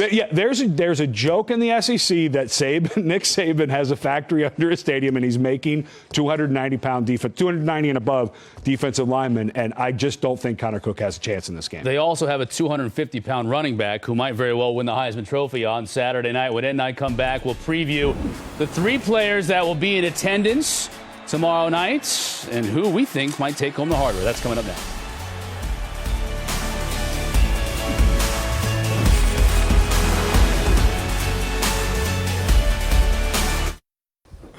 Times Square always active, especially on Heisman weekend, just as frenzied as the Heisman race seemingly was this college football season. Of course, time was that running backs owned the Heisman Trophy. From 1973 through 1988, running backs won 13 of 16 Heismans. Legendary men with gigantic impact on the game. Barry and Bo, Herschel and Earl, Tony D and Archie Griffin, of course, twice with Archie. But then something happened. Though the game was born on the ground, it evolved through the air, and quarterbacks grabbed hold of the 25 pounds of bronze, and they wouldn't let it go. Since 2013, QBs have won, and only one running back, Alabama's Mark Ingram. But this year showed signs that we might be poised for a return of the running back. LSU's Leonard Fournette grabbed the spotlight in his sophomore season by averaging more than 200 yards per game in his first 4 games. But when the Tigers met the Tide, it was Bama's running back Derrick Henry who won the day, grabbed the Heisman hype right out of the Fournette's hands. He went for 210 yards. It was Henry's second of 4 games with at least 200 yards this season. The only other SEC players to do that, Herschel and Bo, both Heisman winners. Plenty of SEC Heisman winners on the portraits there, including that guy right there in 2007. Oh, no, smile. Tim Tebow. Why was I so pale? I look like I'm 7. You really don't like the portrait. You like earning it, but you don't love the portrait here at the theater. I should have been smiling. Come on. A lot less pressure sitting in that chair than sitting in the front row, though, for you now. No question about that. Timmy, we often talk about the traits and characteristics of Heisman finalists. What qualities do you see with these 3? Stats, signature win, and the Heisman moments. That's what you really have to win the Heisman. And all 3 of them, at different moments in the season, they came through with all 3 of those qualities. Especially, they all got to play in big games late in the year when a lot of Heisman voters are waiting to cast their ballots, and they're watching who is going to make that statement. And all 3 of them made pretty big statements this year. Talking about a return of the running back as we're sitting with one of the great Heisman quarterbacks of all time, how relatable is Deshaun Watson and his overall game to you? Well, I think he does a lot for Clemson to win football games. Like, he has great stats, but they're not going to overwhelm you. What overwhelms you is how well he plays in the second half of the season, second half of games, when with his decision-making, with his legs, and with his arms. And when other teams find a way to get it close, South Carolina, North Carolina late, that's when he played his best, and that's what was impressive to me. You know, in recent years, you've been here with us, and it feels like we've had coronations of Heisman Kings.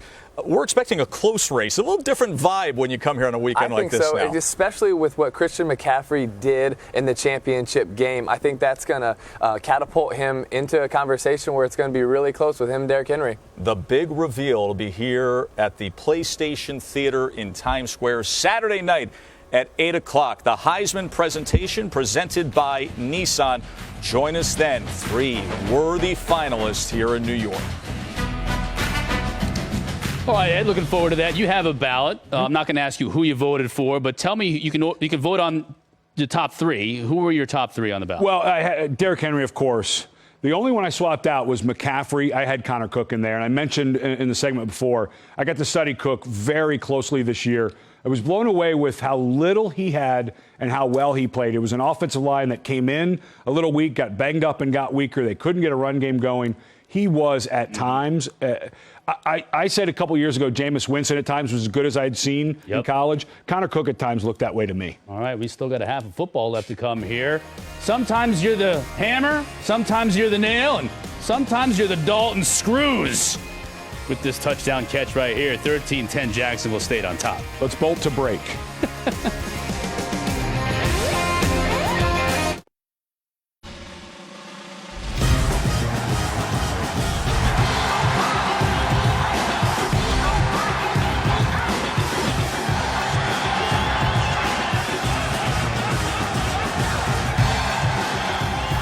Could tonight be the night? Warriors in Boston taking on the Celtics and trailing right now with just over a minute left to go. No Klay Thompson has a sprained ankle in this one. Curry doing his part, but it could be the night the Warriors suffer their first loss of the year. We'll keep you up to date. Don't forget SportsCenter later. Second half on the way.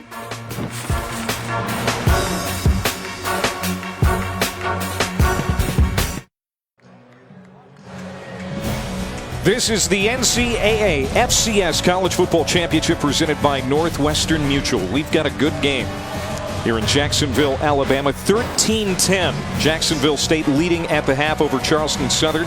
The number 1 seed has the edge. But it's going to be interesting to see what plays out here in the second half. The winner moves on to the national semifinals next week. He's John Kajemi. I'm Clay Matvick. And you talked about it, John, at the top of the broadcast here tonight. A very good offense against a terrific defense, and we saw both play well in the first half. An explosive start for Jacksonville State offensively. They started out 10-0 lead, and then it seemed like Charleston Southern, the defense caught up, and they caught up quickly and really provided some field position for their offense. They catch up, they tie the game. A field goal separates them now going to the third quarter, and I think we're going to have a heck of a second half of football. Let's take a look at the stats from the first half, and they mirror each other in a lot of statistical categories, including rushing yards, passing yards, total yards. Just a yard separates these teams at halftime. First downs fairly even. The third downs is where Charleston Southern is lagging behind. And in the time of possession, usually where the Buccaneers really thrive, they did not have the football enough in that first half. And I'm sure they talked about that during the break. I agree. That's where the script is flipped for both teams. And you're going to have to do a better job of possessing the football in the second half if you're Charleston Southern to keep it away from the explosive quarterback of Eli Jenkins and the tough running from Pope and Jones. Jenkins in that offense will have it first here in the second half. This is Lawan DeBartolome on the return. And the Gamecocks will be going to work at around the 25-yard line. Let's go back to that first half, some of the highlights. And Eli Jenkins, with his 19th touchdown pass of the year, got the scoring started. Boy, and he started hot, and he stayed that way. Even on the ground, he was able to run the football effectively. 57 yards in that first half, and he had some help from Jones in the backfield and Pope as well. So they did what they wanted to do offensively. But then, as we said, the script kind of turned. The defense for Charleston Southern came up with some negative plays. They pressured the pocket, got to Eli Jenkins, and really turned the game around and the momentum back to Charleston Southern. You see the numbers for Jenkins through the air and then on the ground, 9 carries, 57 yards. That seemed to be working for quite a bit of that first quarter. And then Charleston like that, shooting into the backfield, Anthony Ellis. Another tackle for loss for the sophomore defensive end, a loss of 2, and the 8th tackle for loss for the Bucks tonight. Anthony Ellis has been spectacular behind the line of scrimmage tonight. He's done a terrific job of holding his ground, especially to the short side of the field. That's why he was the runner-up for the Defensive Player of the Year in the Big South. And now Tremaine Pope gets loose. Big run, one man to beat, and he's got a blocker for him. Touchdown, Tremaine Pope. No penalty flags this time. A 76-yard gallop.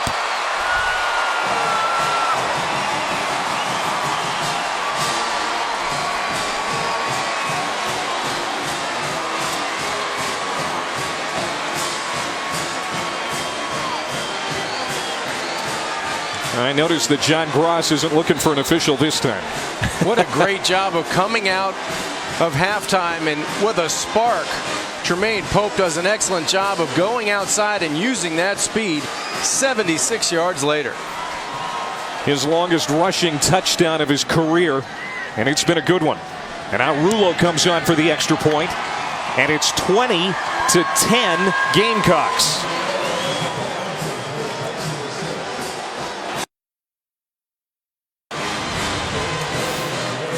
Gamecocks do a great job here of sealing the edge, and then down the field, they don't give up. They know they've got playmaker in Tremaine Pope. You have to, as a wide receiver, stay out in front and be active, and that's exactly what they do on the play. Pope's able to use that speed to get to the edge, and then his teammate, Ruben Gonzalez, he's the guy leading him into the end zone, gets that little block around the 10-yard line, and is able to go untouched 76 yards later for 6 points. It's like a little bit of over pursuit on that edge by Charleston Southern, and Pope made him pay, and they haven't given up a lot of big plays this year. And they've done such a great job on the edge. Normally it's Anthony Ellis to the short side and Solomon Brown to the wide side. That time, Tremaine Pope shows you why he's such a spectacular athlete and an explosive running back in this Gamecocks offense. He had the 75-yarder to tie the game late in the fourth quarter last week in that victory over Chattanooga. And that one, the longest rushing play of the season for Jacksonville State.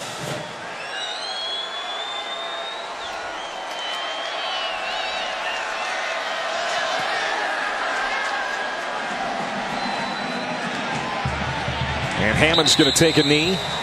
Charleston Southern will take it from the 25-yard line. And this was Jamie Chadwell pregame, at halftime for the Buccaneers, trying to fire his group up. All right, we've not played our best yet. We are a second-half football team. Have been all year long. But right now, what we talked about is that belief. You believe you're going to do it. You never doubt it. You got to keep fighting. Defense, we got to get a great stop right here. And offense, we got to put the pressure on, score a touchdown, and make them start sweating. Make them start questioning each other. Come on. Everything that you've done, continue to do that. Keep playing, keep striking the stone. 30 more minutes, and you're heading to the national semifinal. Well, now they're down 10. And Jamie Chadwell has stuck with Kyle Copeland at quarterback. Austin Brown started this game. And the first two drives, Austin Brown did not fare well. The entire offense looked stagnant.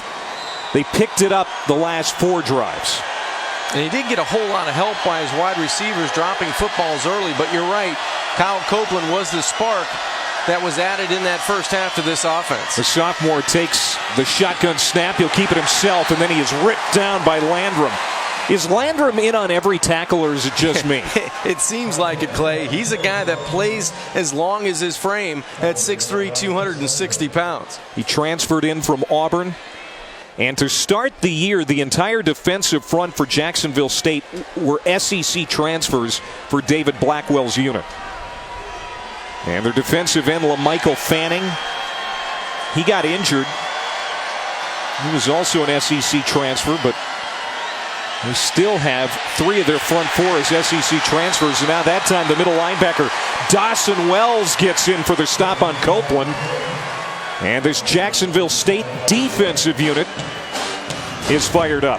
Now they're starting to string out the option, and they're doing a good job of allowing the middle linebackers and the help from the inside to catch up to quarterback Kyle Copeland. And the defensive line coach, Todd Bates, a former Alabama player, so he has SEC ties. Played in the NFL for the Tennessee Titans. He's a gift with great talent up front.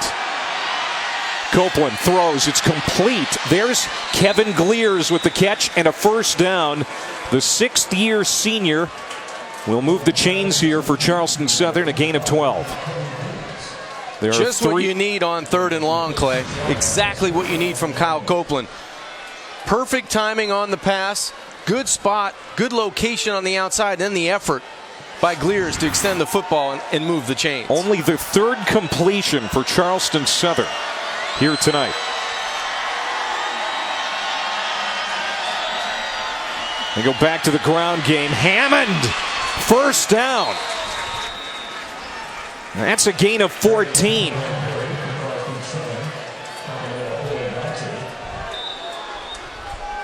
Just when you think this team's going to maybe fold the tent and maybe not get an explosive play, you answer on third down. Hammond pounds you up the middle on first down, and they're at midfield. Look at that. Averaging over 9 yards per carry from the 49 now. Copeland, the pitch to Holloway. He gets behind a block and inside the 40-yard line. That's a run of 13, so back-to-back big running plays for the Buccaneers. Hammond's been doing a great job inside. This time Holloway off the edge. And remember at the end of that first half, the long drive by Charleston Southern, they went to the short side, the left side of that offensive line, and that's where Holloway went for big yardage there. He had the lone touchdown in the first half for the Bucs. Now they got a first down and 10. Copeland again, sprinting out. Tries to turn it upfield, and he is met by DeBarius Miller, the strong safety, making the stick. No gain. Good defensive pursuit by Miller, coming from a long way away. He's mirroring the quarterback from the safety spot. He comes from inside out, and a good open field tackle. We'll give him a yard, second down and 9. There you see Miller out of Georgia. One of the many veterans on this defensive unit for Jacksonville State. They have such great leadership on this side of the ball. Copeland fakes the handoff. He'll keep it. He turns it up, finds a little seam, and he wiggles for the first down. To the 25-yard line, a gain of 8 for Kyle Copeland. And this offense has definitely looked better with him in the game here tonight. He's been decisive. In the passing game, he's done a pretty good job. Hasn't thrown it a lot, but especially in the option to the short side of the field, the left side, he's been decisive in tucking the football.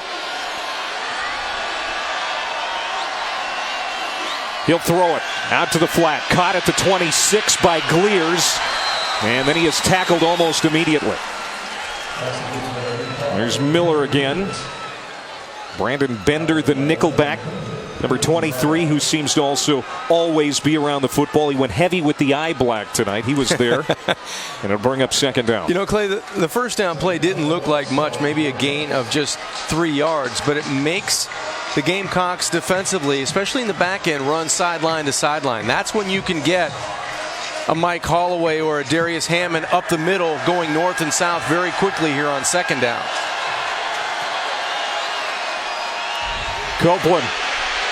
And he's going to be stuffed for a loss. Dawson Wells, and there's Landrum celebrating another play in the backfield.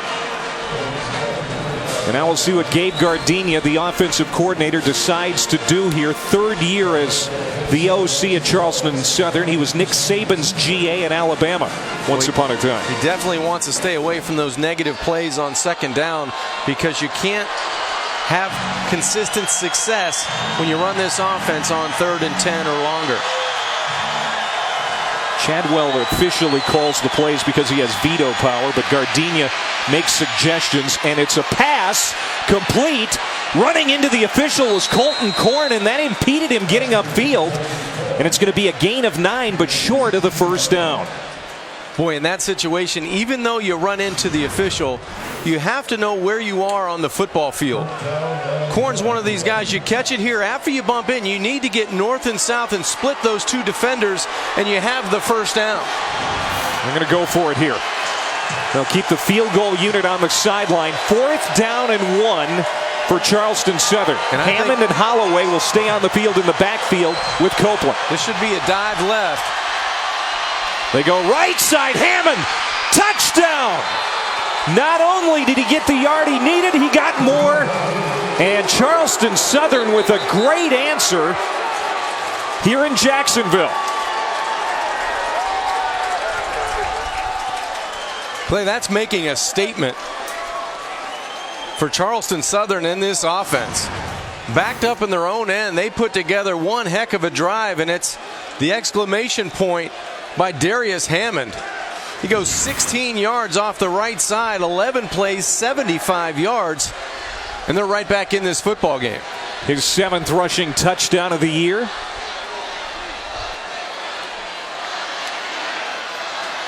And now Tyler T-Cat comes on for the extra point. He was suspended in the first quarter here tonight. The regular place kicker for the Buccaneers. And he makes it a 3-point game. An 11-play, 75-yard drive in 5.5 minutes. Hammond takes it in from 16 out.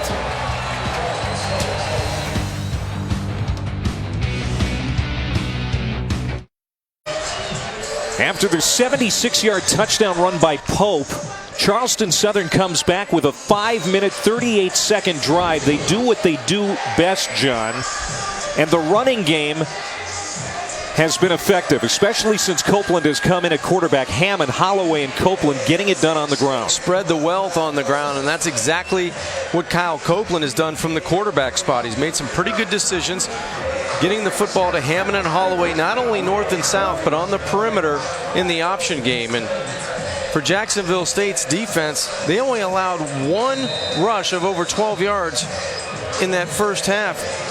On that drive alone, there were 4 rushes of 12 yards on that drive. So you have to be able to limit those explosive plays if you're the Gamecocks defensively. David puts it in the air. It's a short kick from the 10-yard line. DeBartolome takes it to the far side of the field, looks for room along the sideline. And he is hit hard at the 30. Crowd wants a penalty flag, none thrown. Tomorrow, following the Heisman Trophy presentation on ESPN, we've got the next 30 for 30. 4 Falls of Buffalo, the story of the 90 through 93 Buffalo Bills who appeared in 4 straight Super Bowls, lost them all. And that's tomorrow at 9:30 Eastern on ESPN. And former Jacksonville State Gamecock Keith McKellar was on all 4 of those Super Bowl teams for the Bills. Was an excellent basketball player here, but was drafted as a tight end and was part of that K-Gun offense. In fact, he was the namesake of that offense. A lot of people thought it was Mr. Kelly. I learn something every day when I'm around you, Clay. Just a fountain of information, aren't I? Eli Jenkins on the run. He'll get 4. There is Keith McKellar. He was a part of a Division II National Championship basketball team here on campus, but made a name for himself as an NFL tight end. He was so good as a blocker and a pass catcher, they didn't have to substitute him as much, and therefore the K-Gun.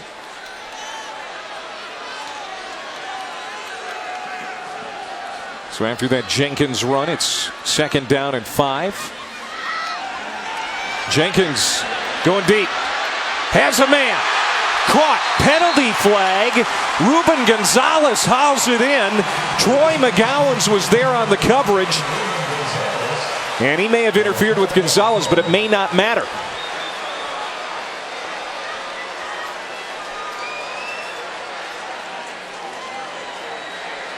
Did Gonzalez stay in bounds is the other question.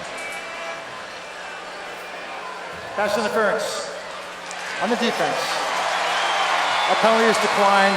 The catch is good. 1st down. A ton of contact down that sidelines by Troy McGowan's. There you see the extension of the arms there. Play was called for pass interference. The play's going to stand, and now Jacksonville State on the march inside the 30-yard line.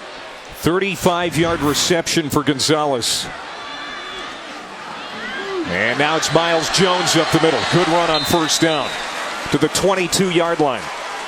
And these teams keep going back and forth with the momentum. And the tackle there made by Solomon Brown, who, by the way, is wearing number 37 now for Charleston Southern. His number 34 jersey was torn in the first half, so he's made the uniform switch.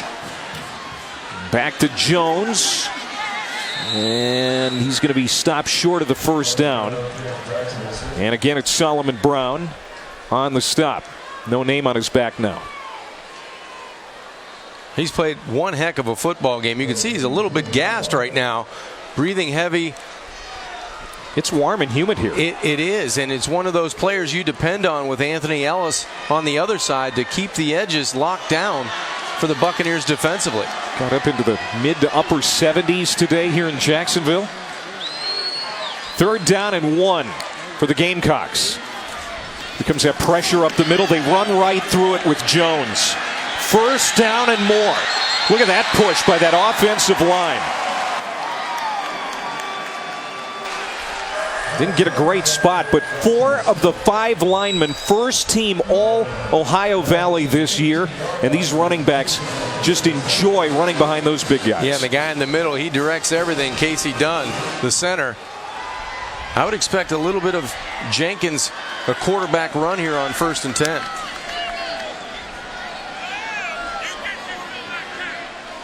Get his legs back involved in this offense.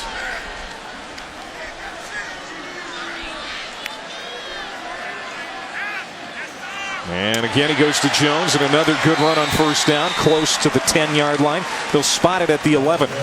Clay, you mentioned that offensive line. They're doing such a good job at the point of attack, just allowing Pope and Jones on that play to crease the Buccaneers defensively. Quick touchdown drive by Jacksonville State on their last possession. Here they're back in the red zone now. 2nd down and 3 from the 11. They got a 3-point lead here in this national quarterfinal. Eli Jenkins looks left, goes over the middle, and was too tall for Gonzalez. Went right toward the end zone. So now 3rd down and 3, John. Boy, and Eli Jenkins missed his running back in the flat. Watch the flat to the short side of the field. No defender out on number 21, Miles Jones, and you want to have that one back. Jenkins 10 for 16, 80 yards and a touchdown passing. But yeah, that was a sure 6. Let's see if it comes back to haunt him. They need the 8-yard line. They go to Jones. He's got it and more. Walks in. Touchdown.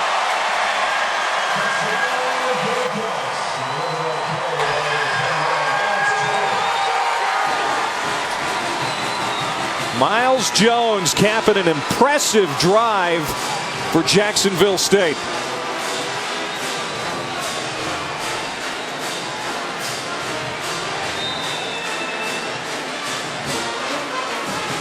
He did it mostly on the ground.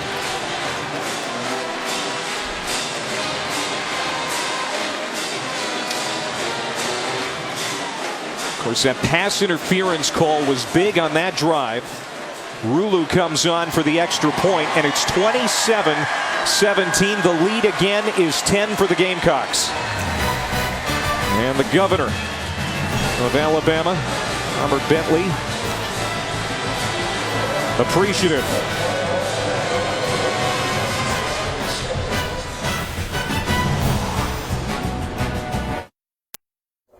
The 2015 NCAA FCS Football Championship. Brought to you by DiGiorno. It's not delivery, it's DiGiorno. And Quicksilver from Capital One. Earn unlimited 1.5% cash back every purchase, every day.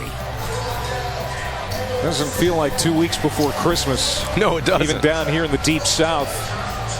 27-17. Each team has scored a touchdown on their possessions here since halftime. 2 touchdown drives for Jacksonville State and 1 for Charleston Southern on their only possession. It's been a back and forth affair here since about the midway point of the first quarter, John. I think you're correct in saying that, because it seemed like Jacksonville State had all the answers early in this football game, but then Charleston Southern fought back, got it to 3 points at halftime, but now the separation is 10, again with that big drive by the Gamecocks offensively. So now we'll see what Charleston Southern does. Hammond on the return, stumbles, gets to the 20, stays on his feet to the 35, and near the 40-yard line, he's finally tackled. Great effort by Darius Hammond, a return of 40 yards. They'll spot it near the 42. Now the FCS semifinals continue next weekend on ESPN2 and the U. For more information, go to ncaa.com, the official online home for all 89 NCAA championships. Here's the bracket. Currently on ESPN3, Richmond and Illinois State. Richmond is winning that game. Colgate and Sam Houston State has been moved to noon tomorrow on ESPN3. There is some weather that is supposed to move in later in the day, so they move that game up. Of course, the Bison of North Dakota State, the 4-time defending champs, will take on Northern Iowa tomorrow in the Fargo Dome as Holloway picks up a few yards. That game will be on ESPN, and it's always fun to watch games in the Fargo Dome, John, because the crowds go nuts there, and you watch that meter that they have on the wall that measures the sound, and it's incredible to watch that thing almost snap off. A lot of noise and a lot of green and gold, that's for sure. Second down and 8 for Kyle Copeland, and Charleston Southern down 10 now.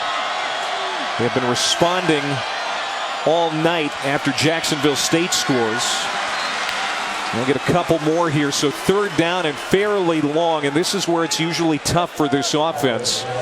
We talked to Gabe Gardenia and Jamie Chadwell this week, and he said if it's 3rd and 5 or less, we've got a ton of plays in our playbook. We're very confident. We've had a lot of success this year. When it's 3rd and more than 5, we usually are in trouble. And I think Kyle Copeland, since coming into this football game midway through the first half, has done a nice job throwing the football. 4 of 5 for 38 yards. He's made nice decisions, hasn't held on to the football.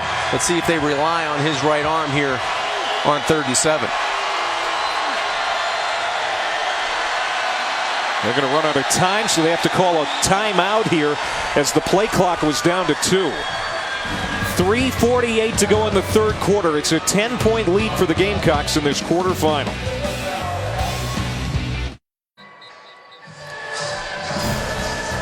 Look at the library across the way here from the stadium on the campus of Jacksonville State.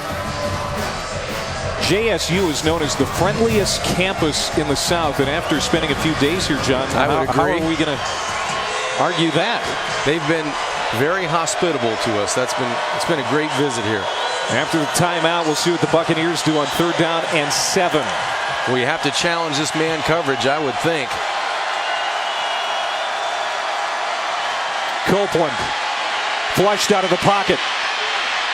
He wants to run, and he will get nowhere near the first down.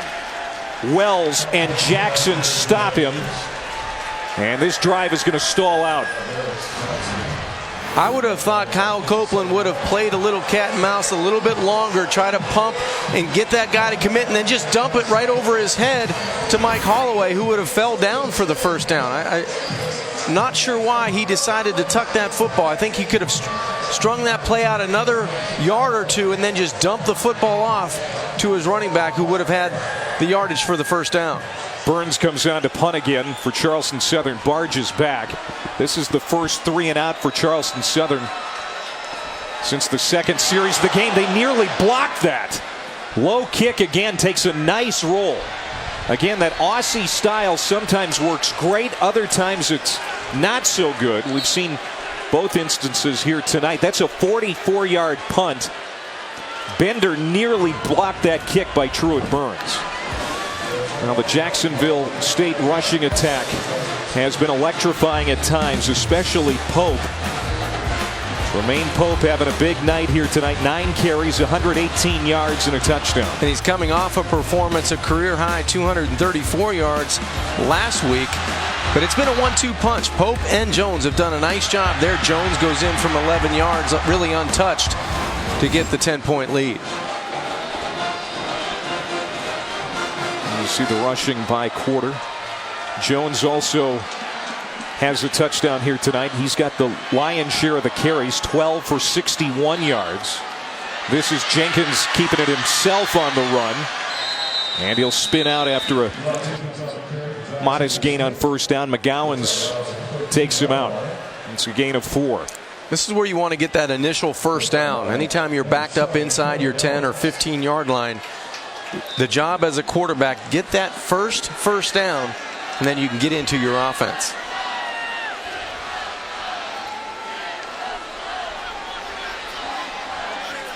Three wide receivers set. He's got Goffigan in there as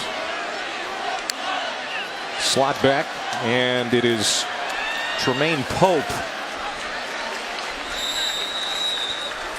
Get about 3 more. So 3rd down and 2 coming up for Jacksonville State. Need to rely on this big offensive line. They've done a nice job of moving people at the point of attack for head coach John Gross. They need to ask him one more time, can they get this 1st down here on 3rd and just 2 yards? They've been good on 3rd down tonight. 7 for 12, 43% on the year. And they're 3 for 3 on 3rd and short here tonight. Jenkins with the keeper. He faked everybody out. Midfield. Charleston Southern in hot pursuit. Are they going to get him? He dives. Touchdown. Eli Jenkins with an 83-yard run.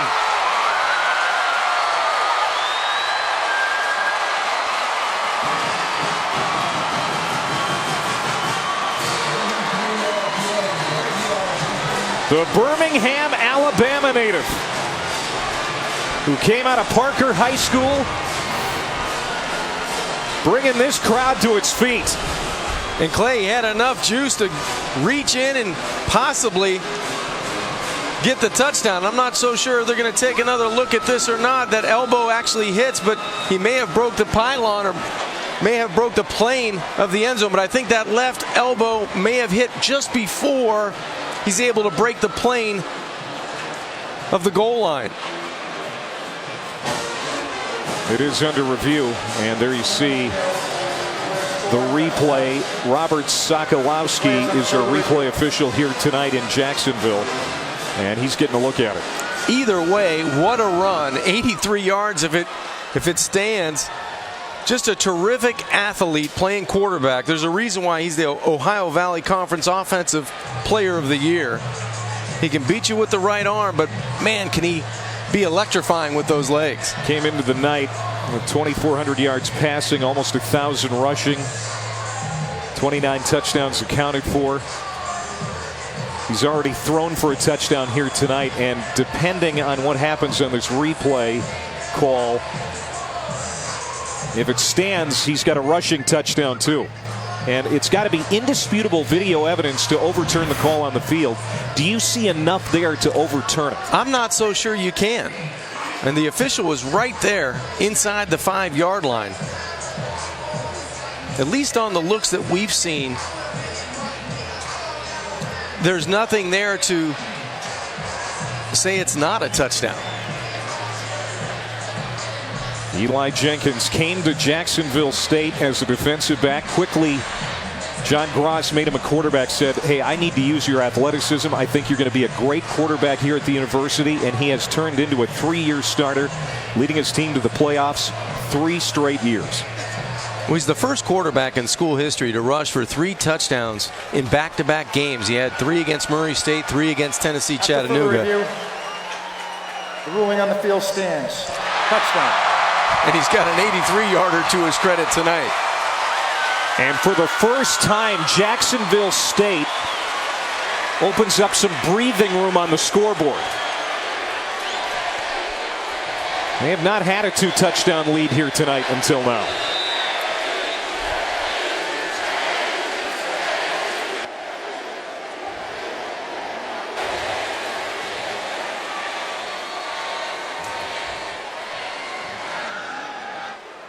Connor Rulu on for the extra point, and he makes it 34-17.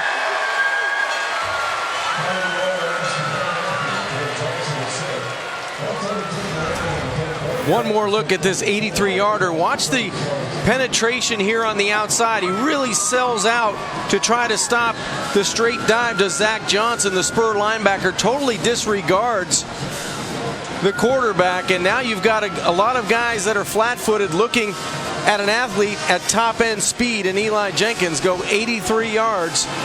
He wasn't touched until he got inside the 10-yard line. A great individual effort to extend the football for the touchdown, but you overcommit to stop that 3rd and short, and an athletic quarterback that has been doing it all season long, finding a way to get in the end zone in Jacksonville State.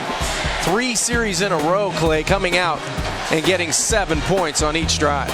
Jacksonville State also with big explosive plays here since halftime. They didn't have any plays of 20 yards or more in the first half.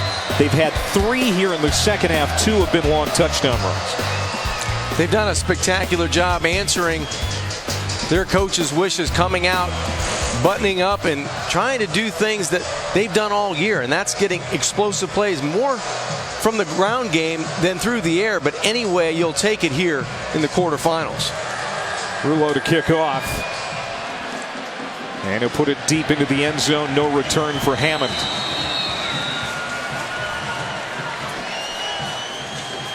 Well, now Charleston Southern has its back up against the wall as we're late in the third quarter. They're down a couple of touchdowns. And we talked about it before, John. This is a team that doesn't work quickly offensively.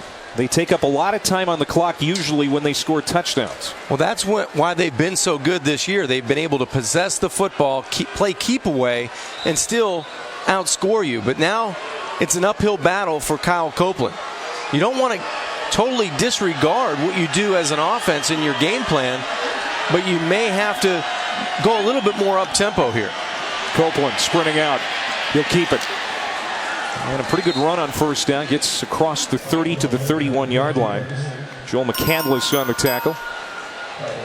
17-point lead here for Jacksonville State late in the third quarter. Winner of this game will move on to the national semifinals next weekend. And the winner will get whoever comes out of that Colgate-Sam Houston State game tomorrow. And if Jacksonville State wins here, and Sam Houston State wins there, that would be a rematch. Good run, Mike Holloway.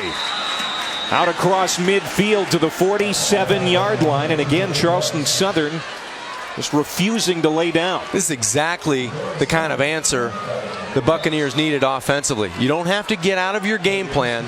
You want to still be able to run your option, get some explosive plays, and now you've got it on the Gamecock side of the 50-yard line. There's a gain of 22 for Holloway. Holloway now 11 carries, 62 yards and a touchdown. Pass to Glears. And he'll dive across the 45 to the 43-yard line. You know, we haven't seen Nathan Pereira get involved in the offense tonight here for Charleston Southern. He is the top pass catcher, has been the last couple of years, 6-year senior. And they told us in the game plan, we got to get him involved, and they just haven't been able to do that. Haven't been able, you're right, Clay, and they've been doing it on the outside, just with short passing game in this option that they've been trying to string outside for pretty good yardage. Copeland on the run. He is slow to get up as Landrum took him down to the turf, and that's how the third quarter comes to an end. It was a great quarter for Jacksonville State. 3 possessions and 3 touchdowns. The running game has really picked up for the Gamecocks, and the son of a preacher with that last touchdown, Eli Jenkins.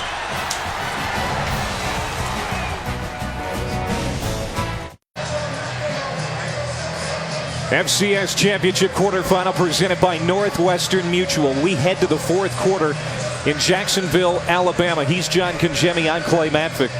About 20,000 fans in attendance here tonight watching their Gamecocks start to pull away in that third quarter. 3 touchdown drives in the quarter. The ground game really started to get traction. And now Charleston Southern has a 3rd down and 3 in Gamecocks territory.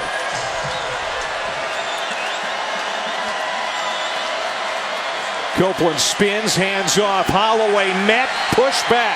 Did not get the first down. Randy Robinson, the nose tackle, made the stop. The big freshman in the middle out of Lovejoy, Georgia. Man, he's a hard guy to move, and he's going to be a great player here for the Gamecocks defensively. Chadwell is keeping that offensive unit on the field for 4th down and 2. You think this is wise? I do. I think this is wise. I think they've been able to get 2 yards, 3 yards a crack. You got to do it here when the lights are shining the brightest. And Holloway got the first down. They are 2 for 2 tonight on 4th down attempts. So they'll keep this drive alive here early in the 4th quarter, down 17 points. Nice second effort by Mike Holloway. There wasn't a huge hole to run through, but a powerful inside run moves the chains against John Gross and that Gamecocks defense.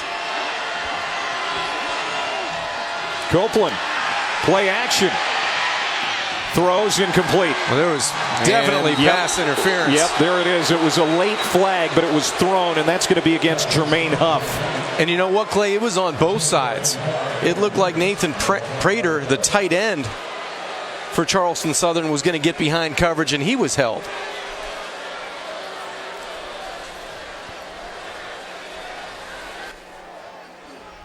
Jermaine Huff has been flagged a couple of times tonight.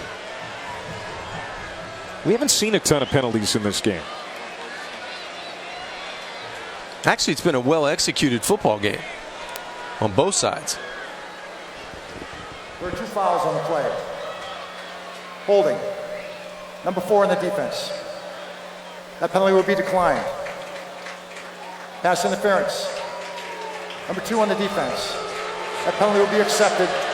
Automatic first down at the spot of the foul. Good eyes, my friend. You saw them both. And Jacksonville State secondary with a couple of penalties.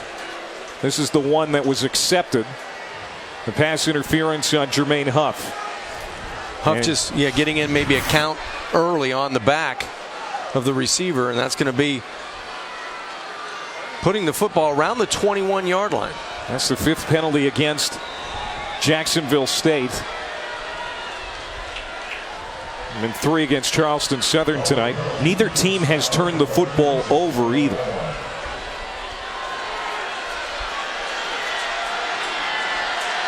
The drive keeps going here for Charleston Southern. Hammond in the backfield with Copeland. He wants to throw again. He's going to be hit. Throws, man open, caught, touchdown. Kenny Dinkins. Copeland stood in there as pressure was bearing down, got rid of it for the touchdown pass. Terrific courage shown by Kyle Copeland. As you said, Clay, hanging in there versus the corner blitz from Jermaine Huff. It's going to come from the short side, his left side. He can feel it coming. He gets hit exactly when he lets go of the football, and he anticipates Kenny Dinkins coming in on that dig route for 6 points. Kenny Dinkins, the number 3 receiving option in that offense. But he's been big at times this year. Had a 100-yard day and 2 touchdowns against Liberty in that game which locked up the Big South Championship. And now Tyler Tekak on for the extra point. He's got it.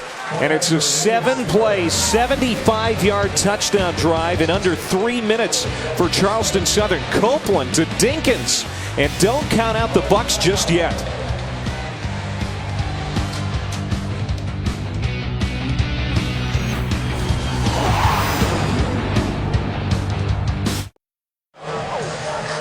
Kyle Copeland came in for Austin Brown early on in the first half after Austin Brown struggled, and it seems like Jamie Chadwell and his offensive coordinator Gabe Gardenia made the right choice going with Kyle, because the offense has been better with him. He just threw his 4th touchdown pass of the year. They've been able to do more, and it hasn't been a lot in the passing game, but you can't ask for much more than coming off the bench and going 6 for 7 for 63 yards when your starter Austin Brown is one of his last 16 going back to last week.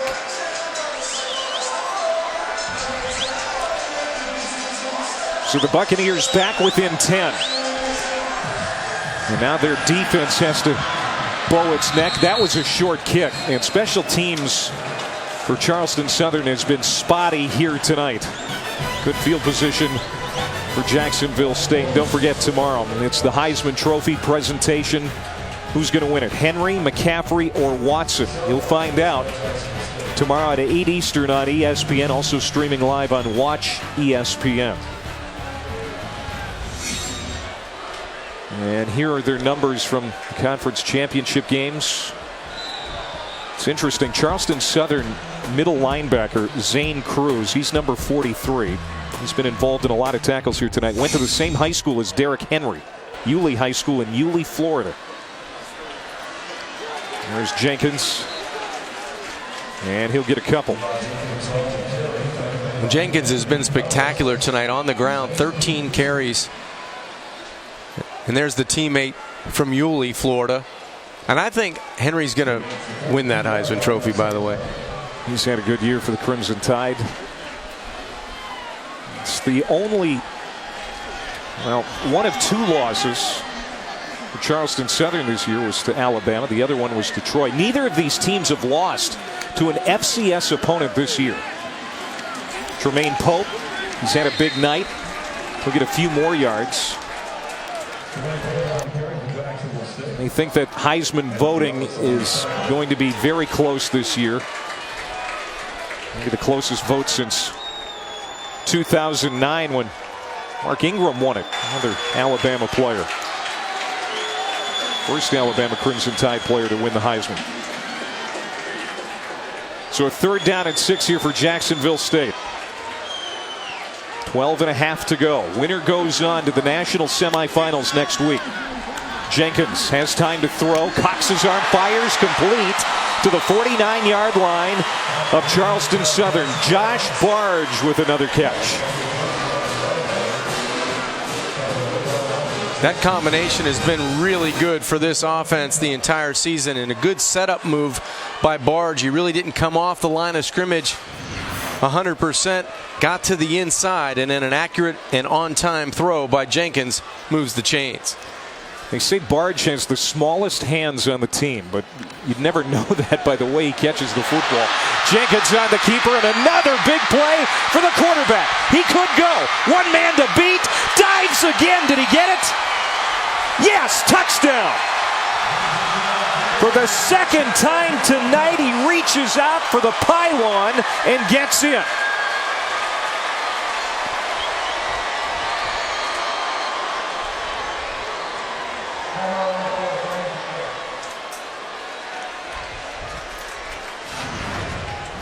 Eli Jenkins has been spectacular on the ground.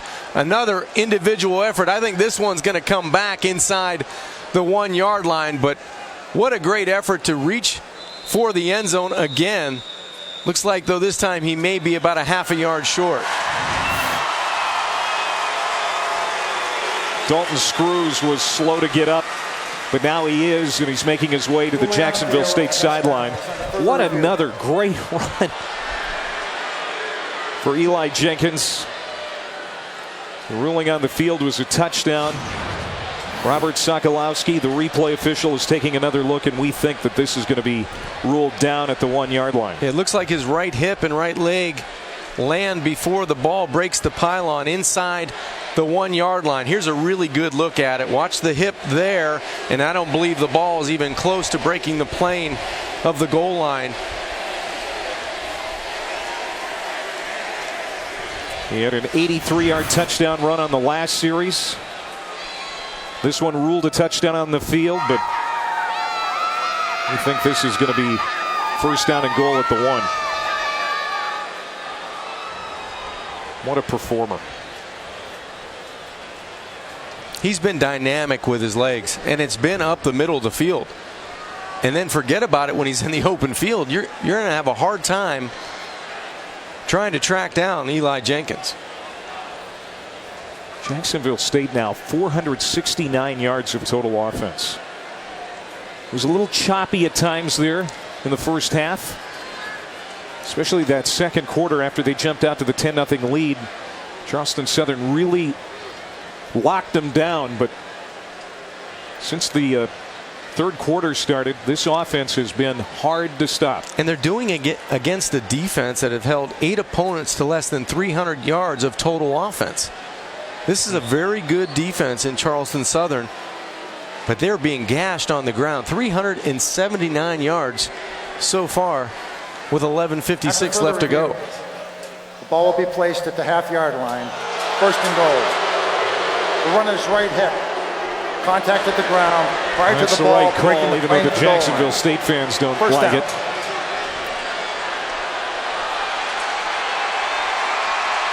And now that offense is going right into the student section, and they are loving it.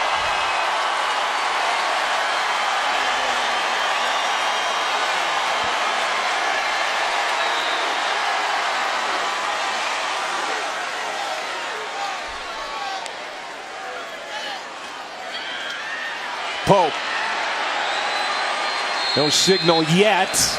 And they're going to spot him short of the goal line. Really good surge by the Buccaneers in the middle of that defense. That offensive line for Jacksonville State has done a nice job getting a push, but they get none on first down.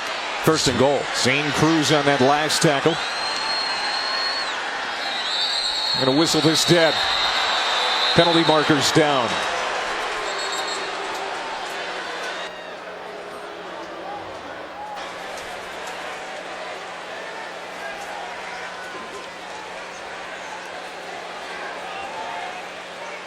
Prior to the snap, substitution violation on the defense. There were 12 players on the field in the formation. Half the distance to the goal. Still second down. That's not going to make coordinator Chad Staggs happy. Foul up on the communication. No, but it gives the Buccaneers defense an opportunity for a stop, because it looked like Jenkins was going to walk in 12 players or 11 on that last play. Jenkins, the keeper, touchdown. So he gets his touchdown anyway. His third total touchdown tonight, his second on the ground. Eli Jenkins has taken over this football game in the second half, and he's done it with his running ability.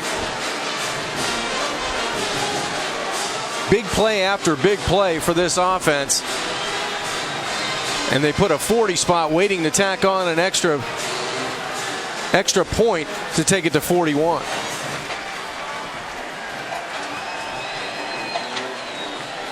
Almost 200 yards rushing for the quarterback. And he's closing in on 100 passing. And it's 41-24. Eli Jenkins, Offensive Player of the Year in the Ohio Valley, and you can see why. His Gamecocks leading with just over 11 minutes to go.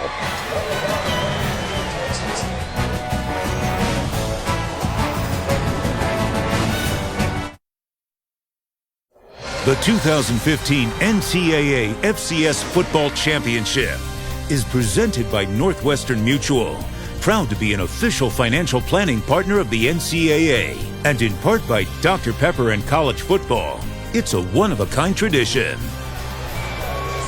That old bell was cast in 1858. It's a campus landmark here in Jacksonville, where the Gamecocks now lead it 41-24. Eli Jenkins, the quarterback.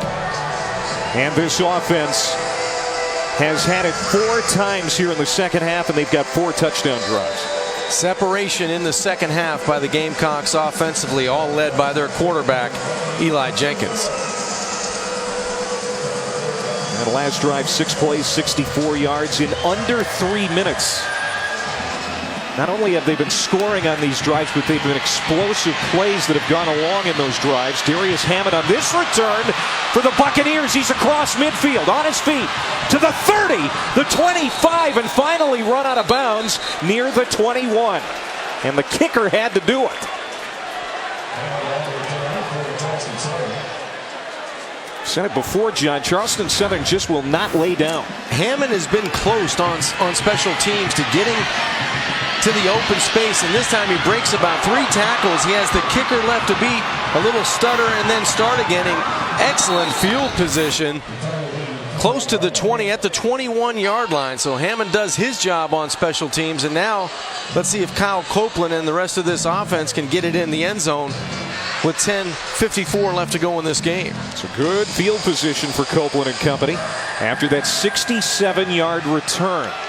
A lot of time on the clock for Charleston Southern to climb back in. Copeland fires to the end zone. Touchdown, Pereira. And just like that, the Bucks have another 6.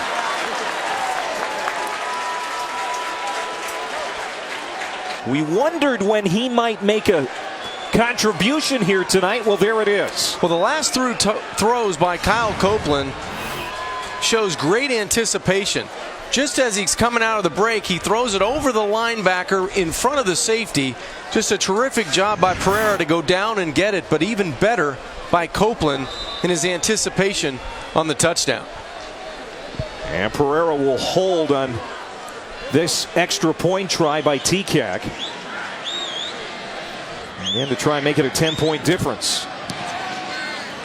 And he does.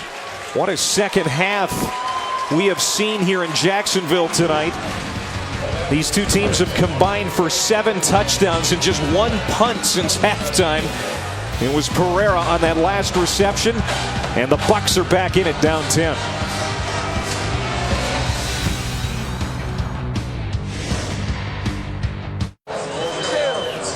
Nathan Pereira, 6th-year senior, got a medical hardship because of an ACL. He was a member of the winless 2011 team, and he has been instrumental in this program's turnaround at Charleston Southern. And he runs a spectacular route to get open for the touchdown.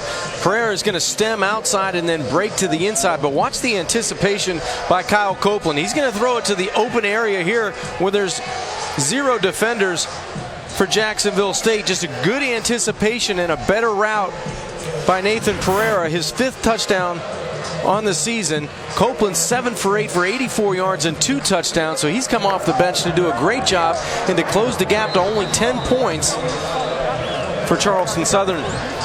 Great back and forth football in this second half. We didn't even know if Copeland would be available tonight after suffering a concussion-like symptom last week. And on the onside kick, did Charleston Southern recover? Did it go 10 yards? That's the question. The Buccaneers are celebrating.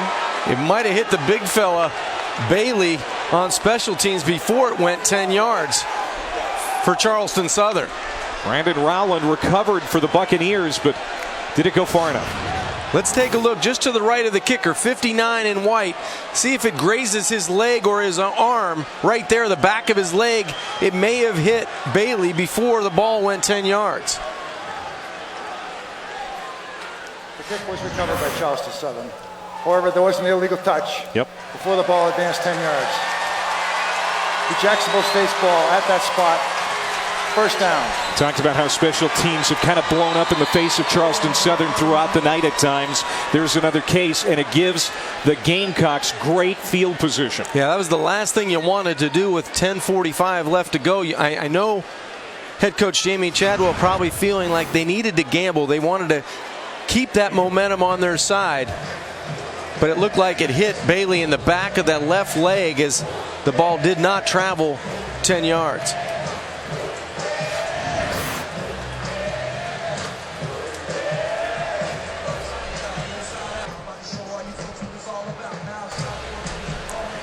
Charleston Southern, the number 8 seed, the champs of the Big South. They have played a great football game here tonight. This is being reviewed. If it goes against them, it's going to give the Gamecocks offense great field position again, an offense which they have not been able to stop here in the second half. I don't think there's any doubt that it hit the man out in front of the kicker. And it should give the Gamecocks, as you said, excellent field position around the 43-yard line of the Buccaneers.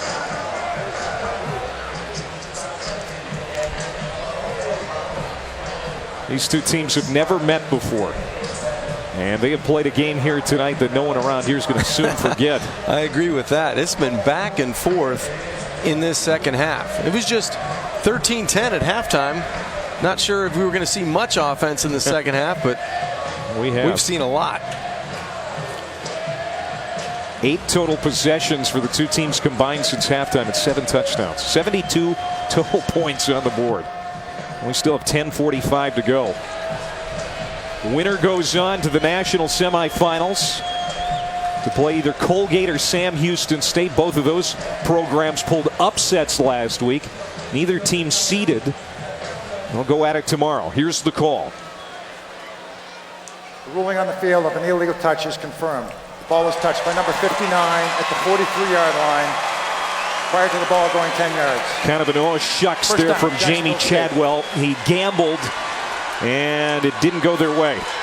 Well, now they have to find a way to play defense, something that neither team has been able to do here in this second half.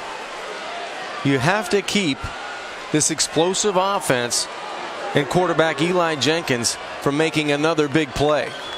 And it's going to be tough to do with excellent field position. And honestly, what Jacksonville State might want here is some kind of a long drive, a sustained drive that takes up some time off the clock. Jenkins on the draw. Runs ahead for maybe a yard or two. There's Anthony Ellis with another tackle.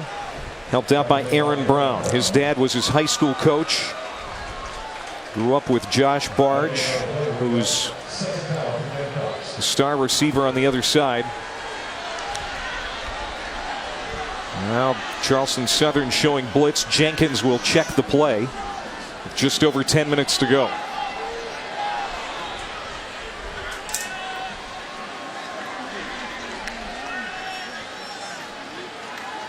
Again, a running play for Jenkins, and he's got the first down. A marker is down as well.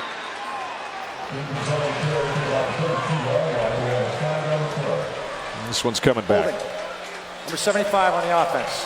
10-yard penalty, second down. It's Kyron Samuels, right guard. He's saying, what did I do? That's the sixth penalty against the Gamecocks. You got to love that from the offensive linemen. They don't get their number called, their name called much, but anytime it happens, the thumbs go up in the air and say, it wasn't me. It was not me. I did not hold on that play.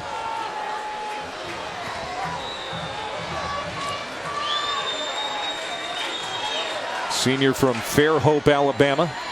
And after his penalty, it's back in Jacksonville State territory at the 47. Jenkins will give it to Miles Jones.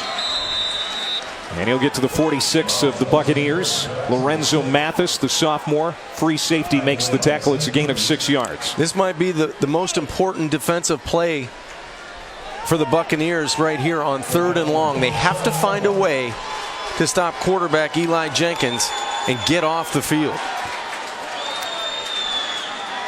3 receivers to the near side. Barge is lined up to the top of your screen. Jenkins 11 of 17, 91 yards and a touchdown through the air. Wants to throw here. Nope, he's going to try and run it, and he is caught by his helmet and pulled down. And fans want a penalty flag, but Rayshawn Ray will be credited with the tackle at midfield, and it's 4th down. Finally, this Charleston Southern defense will be able to get off the field. And that's the play they were looking for, a negative play all the way. This is quarterback draw. And Rayshawn Ray was in position to get upfield and make a play on the quarterback, something that's been very difficult to do here in this second half. On that replay, you could see he did not have the helmet. He actually had the jersey. Great play by the sophomore defensive tackle. Now the punt has contact with the kicker, and now some pushing and shoving back at the 35-yard line. That kick is going to be marked at the 12-yard line. And now cooler heads prevail. The officials quick to separate,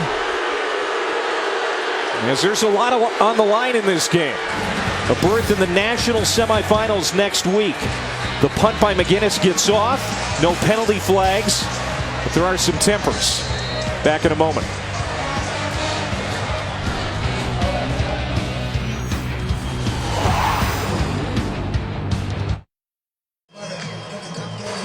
The 1 seed Jacksonville State with a 10-point lead on their home field with 8:27 to go.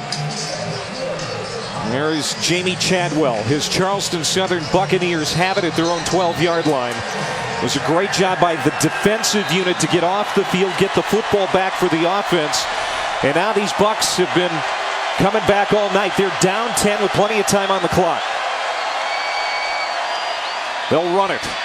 Met at the line is Mike Holloway, and he's taken down. No gain. And it was Sigler, Devontae Sigler, the defensive tackle, an Auburn transfer. who was the Defensive Player of the Year in the Ohio Valley last season, making the stop. We haven't called Ziegler's name much. It's been Jackson off the edge and Landrum, but he does a really good job on first down of creating a stalemate and getting to the ball carrier. Copeland, play action, throws deep, and nobody home. The intended receiver was Colton Korn, the brother of Willie Korn, former Clemson quarterback.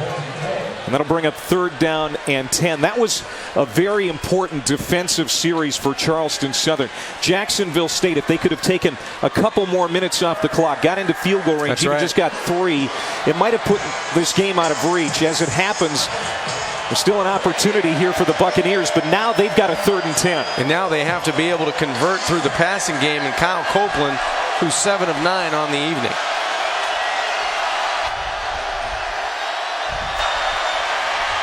Copeland backpedaling, throws it short. Holloway makes the catch, but he's wrapped up immediately. Great play by Dawson Wells, the middle linebacker. That's a loss of 1, and the Bucs are going to have to kick. Terrific job by the middle linebacker. He's here. He's going to go outside in the flat, and he's got the running back.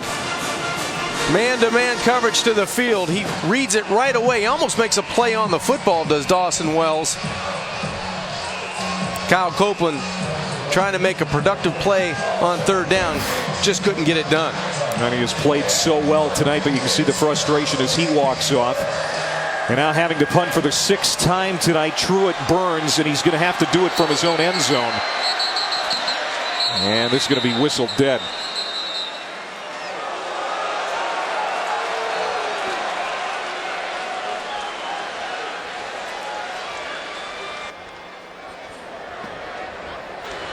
Final snap. Delay of game. Number 46 on the offense. 5-yard penalty. 4th down.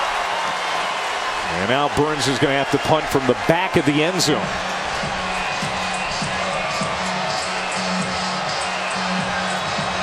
Josh Barge standing in midfield. This is going to be great field position for the Gamecocks.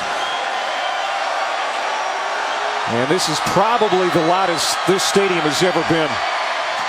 Rugby style kick again. Barge watches it land. He's going to field it on the hop. Dangerous play by Barge, but he's able to field it cleanly and get ahead to the 44. We know that Barge has great hands, but that was a dangerous play, especially up 10 with just under 7 minutes to go. He fields it cleanly. It's probably saved about 15 or 20 yards of field position, but he gets it on the short hop and picks up another 5 yards. We talked about it before. He doesn't have the biggest hands in the world, but he fielded that like a shortstop with a Gold Glove. A lot of confidence. All right, and now Eli Jenkins will go back to work. And to your point, the last time Jacksonville State was in this position on the previous possession, they want to chew clock. They want to stay on the field and grind it out. And they will keep it on the ground. Tremaine Pope breaks loose, and it's a home run. Touchdown, Gamecocks.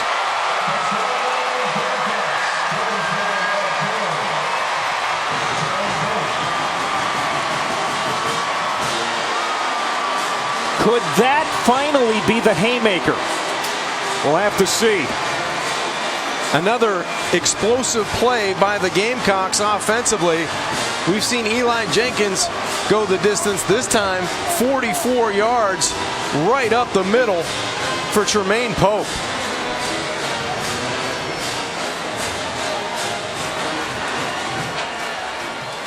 Man, when you need a big run, who do you go to?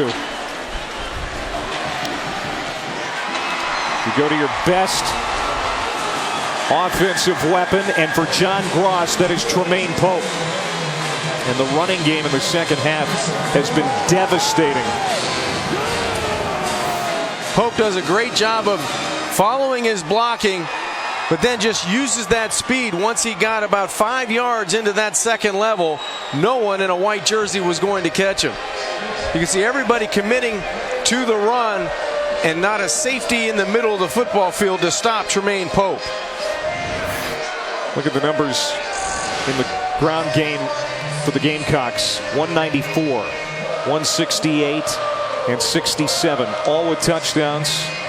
That's a career high for Jenkins. And Pope makes this a 3-possession game again. It's 48-31. But every time we think Jacksonville State has seemingly locked this game away, Charleston Southern comes back, and at times they've come back quickly. And it all starts with special teams. Darius Hammond's the guy who was the catalyst on the last possession. Had a huge return, and one play later, they were able to strike through the air. Clopen was able to find Pereira, so we'll see what happens here on special teams if the Buccaneers can get good field position. And it's a short kick, so that'll help their cause. Hammond, a great return on the last kickoff return, and he's done it again. Gets by Rulu. One man to beat, and he's cut down inside the 10. And Hammond is hurt. Brandon Bender made the tackle, saving a touchdown. And Darius Hammond, after another great kickoff return, that one 83 yards, has yet to get up. This is unbelievable. You hope that Darius Hammond is okay, because time after time, every time you count out Charleston Southern, it's Hammond on special teams with a big return. This one goes for 83 yards. Finally brought down inside the 10-yard line. Spectacular run by Darius Hammond.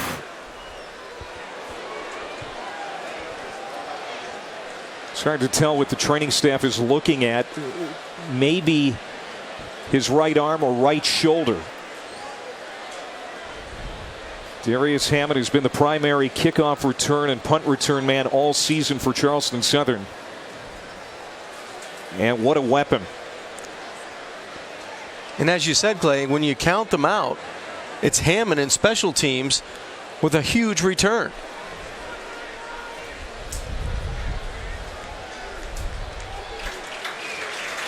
Look at the kick return numbers. Just on kick return tonight, 6 returns,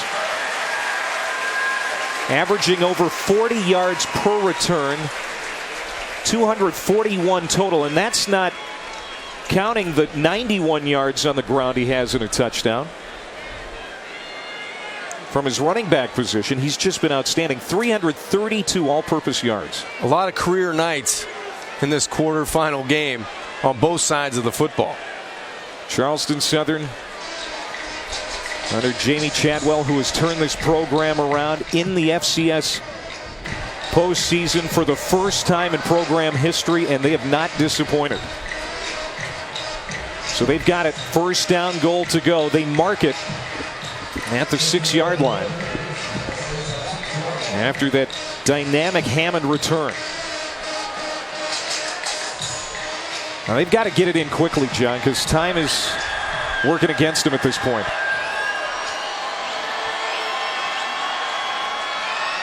Robinson went in motion.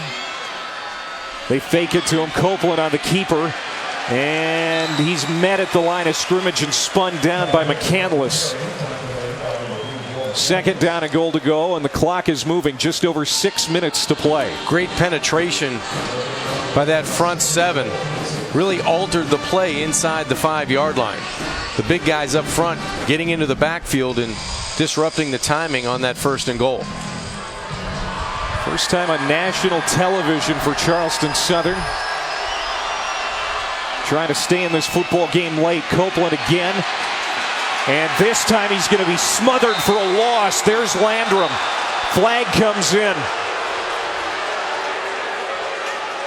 As Kyle Copeland was wrapped up. And he continued to get pummeled.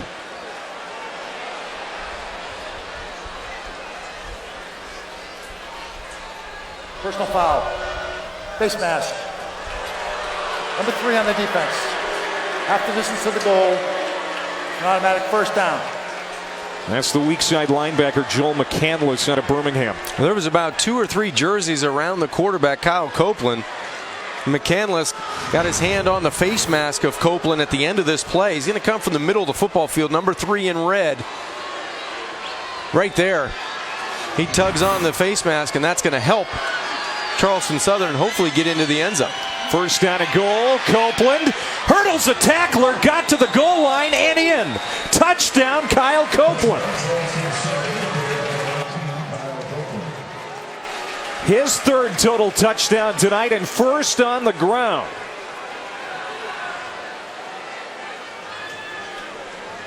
It looked like the Gamecocks defensively were in perfect position to stop this option play, but a great individual effort by Kyle Copeland gets into the end zone. It looked like Folo Johnson, number 4, was in perfect position to come up and make a play, but he went to the ground.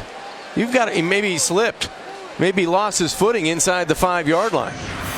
In any event, Copeland goes up and over for 6 points. Yeah, it looked like he was going to take a shot at the below the knees. Kind of just lost his footing. Trying to undercut him. And they're going to review this to make sure that Copeland was in. What a night for him since coming on in relief of Austin Brown. He's been spectacular. 8 of 10 throwing the football for 83 yards and 2 touchdowns.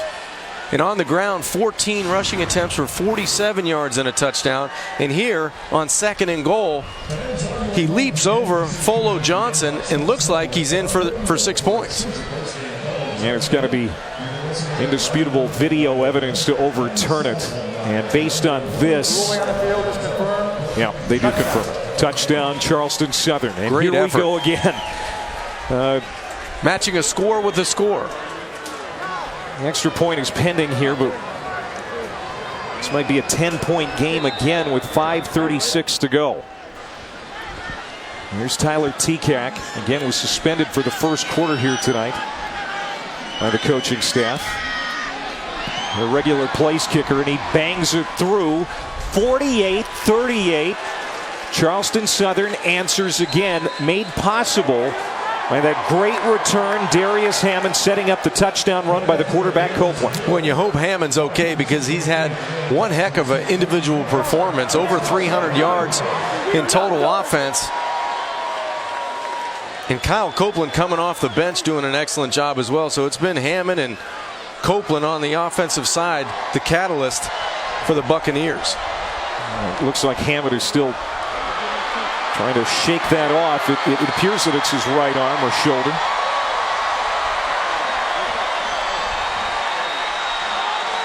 And now this crowd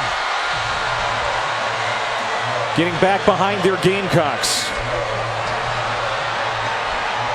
All it's going to take is a couple of first downs, John. And the hands team is out for the Gamecocks. Here, last time they tried that onside kick, I think they kick it deep here. Well, it looks like they're going to try that onside kick again.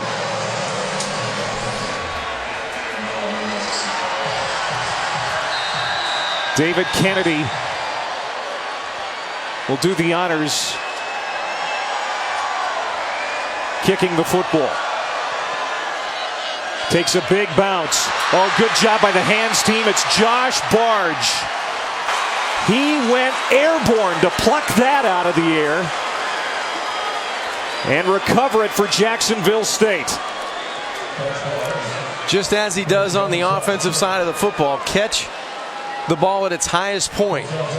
Josh Barge goes up with special teams bearing down on him from the Buccaneers, goes up and snags it out of the air. He really knows how to go and get it. Boy, he Coaching does. staff just raves about him. And he's made some big plays here tonight, but that might have been the biggest.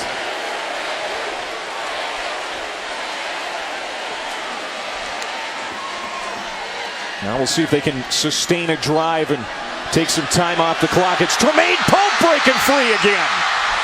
And he is down at the 20-yard line. Troy McGowan's rode Pope about 10 yards before he was finally able to tackle him. It's a 25-yard gain. And I don't think anybody in a white jersey could find Tremaine Pope. He was hiding behind that big offensive line, and then as they've done with regularity in the second half, the middle of the football field has been where the big plays have occurred for the Gamecocks offensively. Pope is closing in on a 200-yard rushing night.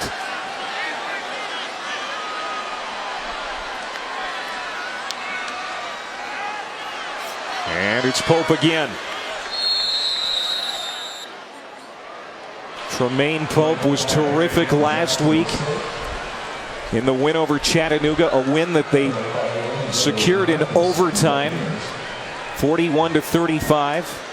And Jacksonville State hoping that they can put Charleston Southern away in regulation here tonight, but it certainly hasn't come easy in the second half. Every time the Gamecocks do something great, the Buccaneers respond. And now here they are again in the red zone, 2nd down and 7. And trying to use as much of the clock as possible for every snap.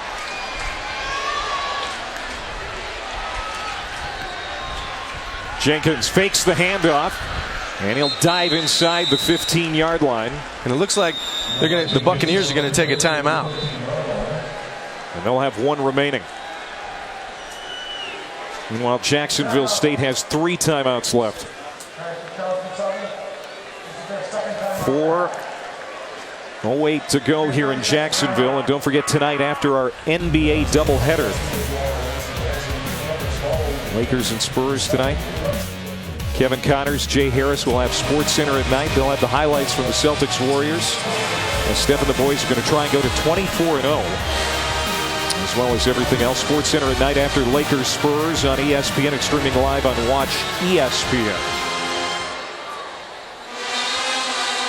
Well, the Spiders have advanced to the semifinals. A win tonight over Illinois State out of the Missouri Valley. They were the 2 seed. They were one of the 3 teams still alive from the Missouri Valley, but Richmond moves on with a 39-27 win here tonight. And Richmond now awaits the winner of North Dakota State, Northern Iowa. That game is tomorrow at noon on ESPN from the Fargo Dome. The Bison, the 4-time defending champs. Who's going to stop them? Maybe one of these 2 teams. Right now, Jacksonville State in the catbird seat with just over 4 minutes to go, leading by 10. They're in the red zone again. Jenkins kept it himself. He'll lunge ahead to about the 11-yard line. And another timeout called for by Charleston Southern, and the Bucks are out of timeouts now. 4:01 left to go in this football game. It's going to be 4th and very short for the Gamecocks, and a good usage of the timeouts down the stretch by head coach Jamie Chadwell. Talked about it before. He is an up-and-coming coach, just 39 years old. His program has enjoyed the 3 best years in program history, and they've all been under his watch. And now he is being talked about as a candidate for other openings. 48-38, 4:04 to go. Jacksonville State, the 1 seed, leading the 8 seed Charleston Southern here in this FCS Championship quarterfinal presented by Northwestern Mutual. We're in Jacksonville, Alabama, in the Appalachian foothills. He's John Congemi, former quarterback at Pitt. I'm Clay Matvick. Just a gorgeous night weather-wise. The fans have enjoyed that. They've enjoyed a great football game, too. They're going for it on 4th down and 2 to keep possession of the football and keep working the clock. What do you think, John? I like this call because it's been very difficult for the Buccaneers to stop the running of Eli Jenkins. High snap. Jenkins handles it. Hands off to Pope. Goes to the outside. He's got the corner. And there's a penalty marker down as Pope is out at the 1. And again, the officials have to separate as some players start mixing it up down there. Among them, Ruben Gonzalez of Jacksonville State. Troy McGowan's was also down there getting a little unruly. During the run, holding. Number 15 on the offense. 10-yard penalty. Repeat 4th down. And it's a holding call against Gonzalez. It ended up being at the point of attack, but Ruben Gonzalez was split out all the way on the left-hand side. And he's been going at it with Troy McGowan's the entire time over the last 3 or 4 plays. And this one comes back to get him. He's going to be on the outside bottom of your screen. And he gets called for the hold. They've been going at it back and forth, it seems like, for the last 3 or 4 plays in this game with now under 4 minutes left to go. Rulo from 38 yards out to make it a 13-point game. Right on the money. And the coaches told us inside 40, he's pretty good. Beyond that, he gets suspect. But he bangs that one home from 38. And now Jacksonville State opens up a 13-point lead with under 4 minutes to go. They've been able to run the football, Clay, for this entire second half, and it's been a 1-2 punch. Tremaine Pope has been the main catalyst. He's been able to spring some enormous plays with his tough running on the inside and his speed to the outside. Pope has 196 on the ground. 2 rushing touchdowns. The quarterback, Eli Jenkins, 199 rushing and 2 touchdowns. He has a long of 83, and this guy is just spectacular.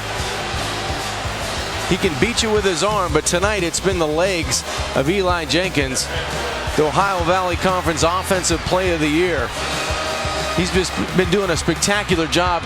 Every time in this second half, you feel like they're going to score, and they're going to score from wherever they are on the football field because 7 is pulling the trigger.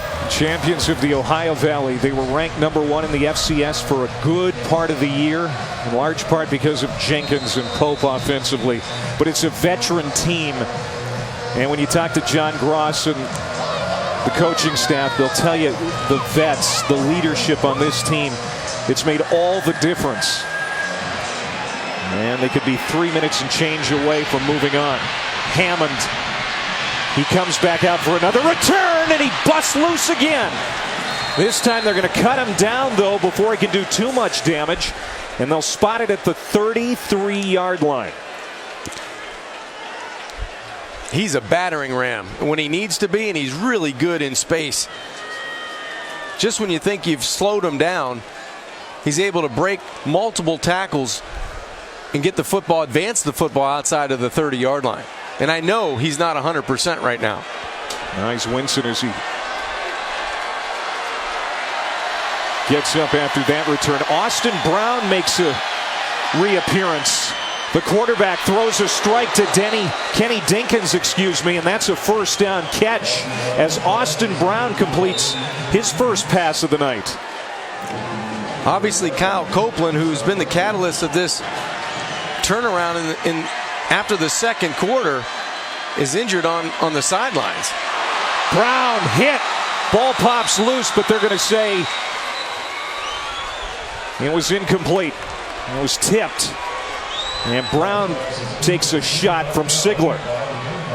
So what do you make of this decision for Jamie Chadwell to bring in Austin Brown here? Well, I think that there must be something physically wrong with Kyle Copeland because there's no reason to take him out of the football game. And Copeland had been running the offense ever since the early part of the first quarter when Brown was ineffective.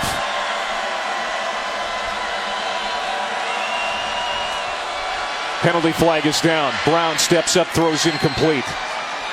Mike Holloway, the intended receiver.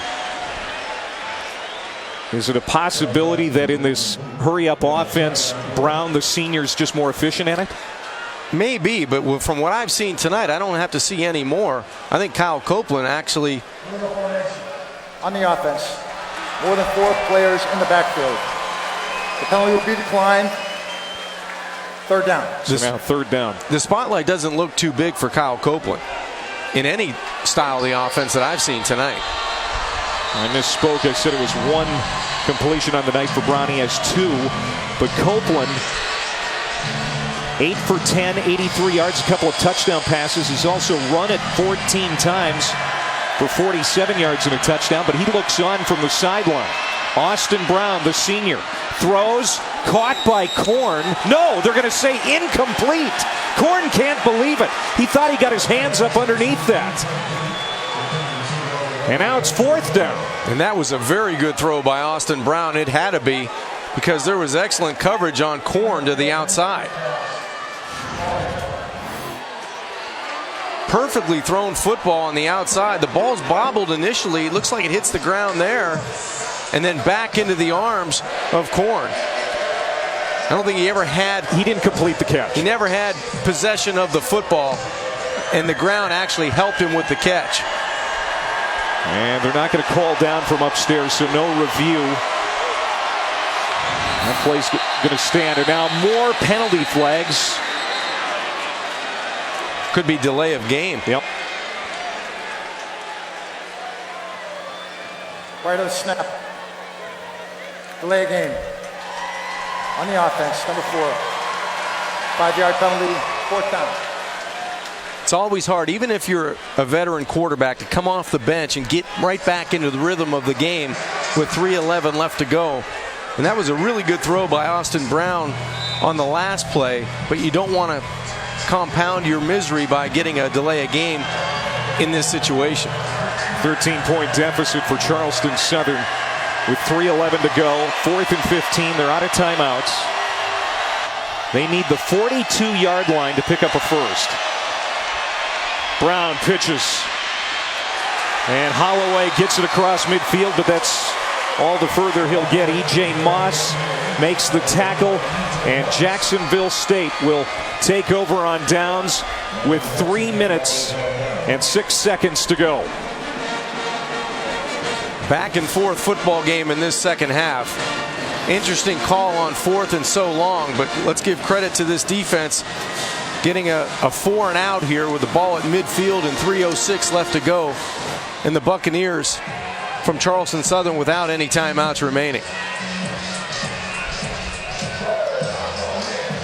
Now it's an up-tempo offense for Jacksonville State. They don't want to be too up-tempo now. They just want to grind the clock. And they're going to take up as much play clock as they possibly can here before they snap the football. The clock is going to start moving on the snap. And Jenkins on the keeper. It's nowhere. Anthony Ellis with the hit. And he reaches out a hand to lift Jenkins up off the turf. Good sportsmanship for the sophomore from Apopka, Florida. Charleston Southern. Great defensive year, and we've seen the defense not have a particularly good night, but they're going to only lose 3 starters on this side of the ball. That offense is good. That defense is going to come back pretty much intact next year for the Buccaneers. You can expect that Charleston Southern will be contending for an FCS playoff spot again. Here's Pope. He could go again. Goodbye touchdown. Tremaine Pope. A 54-yard touchdown run this time.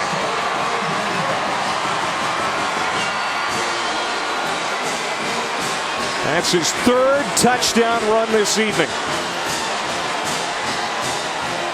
Unbelievable second half for Tremaine Pope. Well over 200 yards, possibly over 250 now. As you said, Clay, 3 touchdowns, a long of 76 on only 16 attempts.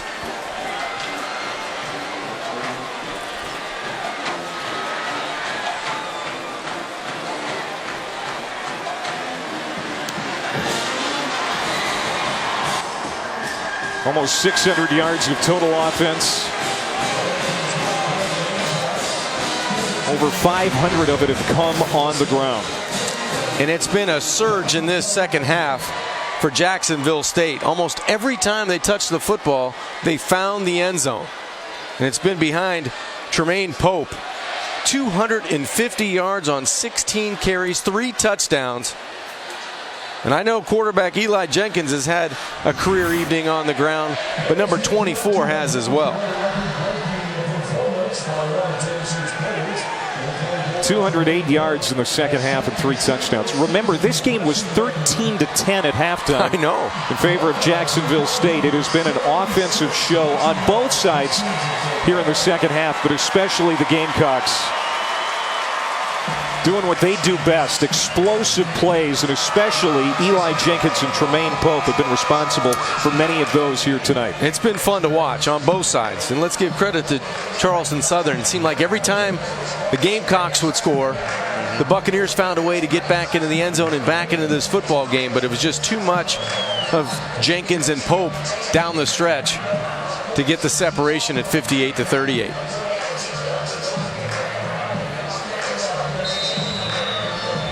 All the people we've talked to this week, they said, wait till you see this Jacksonville State team on offense. They're a great running team. It's going to be a tough team. What an understatement that was. Tough team to beat down the stretch here. Hammond again. And another good return out across the 35 to the 37. It's getting chippy, and a marker comes in. The officials are trying to maintain control here late as Jacksonville State now has a 20-point lead with over 2 minutes to go.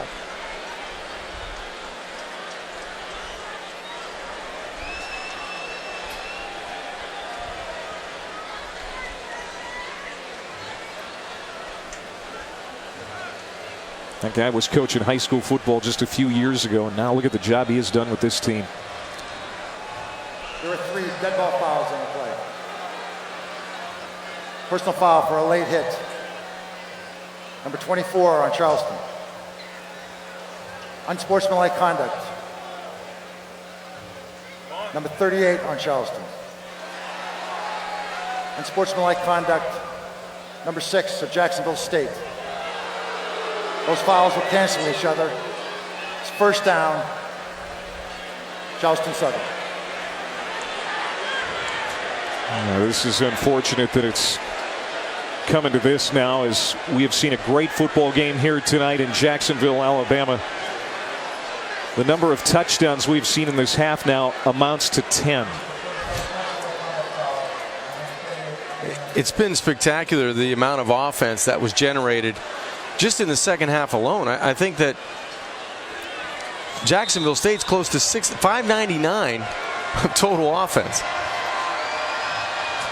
Brown stays in there at quarterback for the Buccaneers. That is incomplete, off the hands of Colton Korn. Korn looking to the official, wanting a penalty flag. Doesn't get his wish. No, Colton needs to catch the football. Well, Charleston Southern facing the #1 team in the FCS for the second time this year. They beat Coastal Carolina back on Halloween. Their 12-game winning streak against FCS opponents is going to come to an end, it appears, here tonight. I don't see them scoring 20 in 2 minutes, even as fast as they have scored at times here tonight. Down the sideline, underthrown and nearly picked off, intended for Dinkins. Rashad Byers reached up and nearly had a pick. It'll be 3rd down and 10. Southern out of timeouts. Charleston Southern has played a couple of quarterbacks here tonight. Brown started the game. Kyle Copeland did a lot of the heavy lifting offensively in this game, and now Brown back in here late. Both of them coming off concussion-like symptoms during the week, too. Just to great credit to them for playing here tonight. First down and more for Holloway. He is finally upended at the 44. Miller and Byers combine on the stop. A run of 19. Clock is moving. They've got to hustle here. No timeouts left.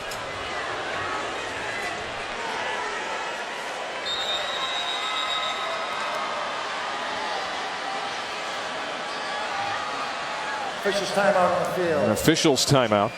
The chain gang having problems over there on the sideline. They're trying to fix it.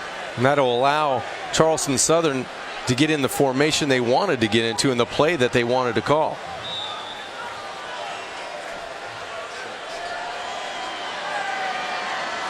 Clock moving again. 1:40 to go.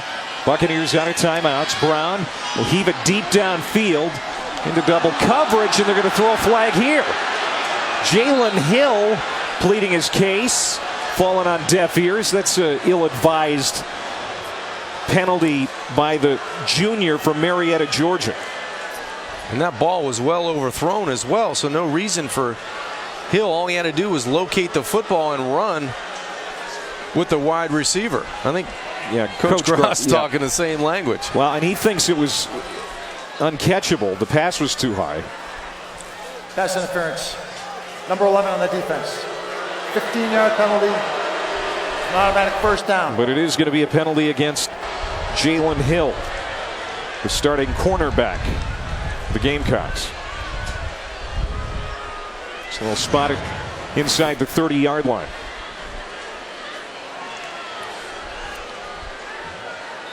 It's important for Austin Brown to try to look the safety off. You get press man coverage, throw away from the deep safety. That's where you have your best opportunity to hit one downfield. Now Benny Timmons jumped. Ball starts. Number 69 on the offense. 5-yard penalty. First down. Benny Timmons has been playing left tackle since Eric Ostell, the all-conference left tackle, was lost for the year with a torn pectoral muscle in early November. Timmons moved over from right tackle and has done a really good job in his stead. So now it's 1st and 15, a minute and a half to go. Brown throws, and he throws it too high, incomplete. Dinkins, the intended receiver. There was Hill again in coverage.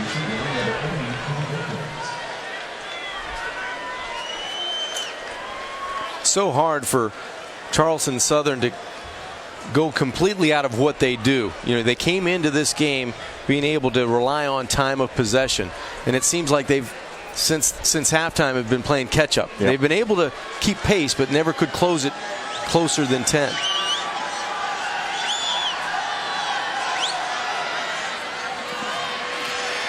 On the pitch, Brown got it to Holloway, and he is punished.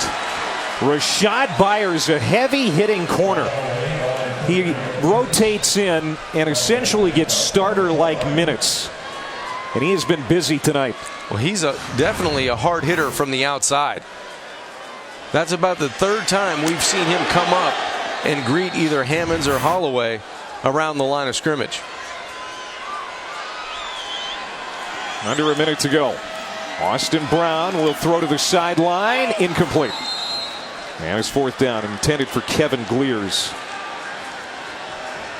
Charleston Southern going to lose for the 3rd time this year. The other losses were to FBS opponents from the state of Alabama. Troy and the Alabama Crimson Tide. They don't like this state so much, I don't think. No. It'll be interesting to see if Jamie Chadwell stays put in Charleston. What a coach he is. Young man with a bright future, no doubt. His name is being brought up for other jobs, including a job at Georgia Southern. Another pass, underthrown, intercepted. Jalen Hill. There are penalty markers on the field. And Hill has the interception with 44 seconds to go. We'll see what the penalty flag's about. Might have been illegal motion having a guy going towards the line of scrimmage for the Buccaneers.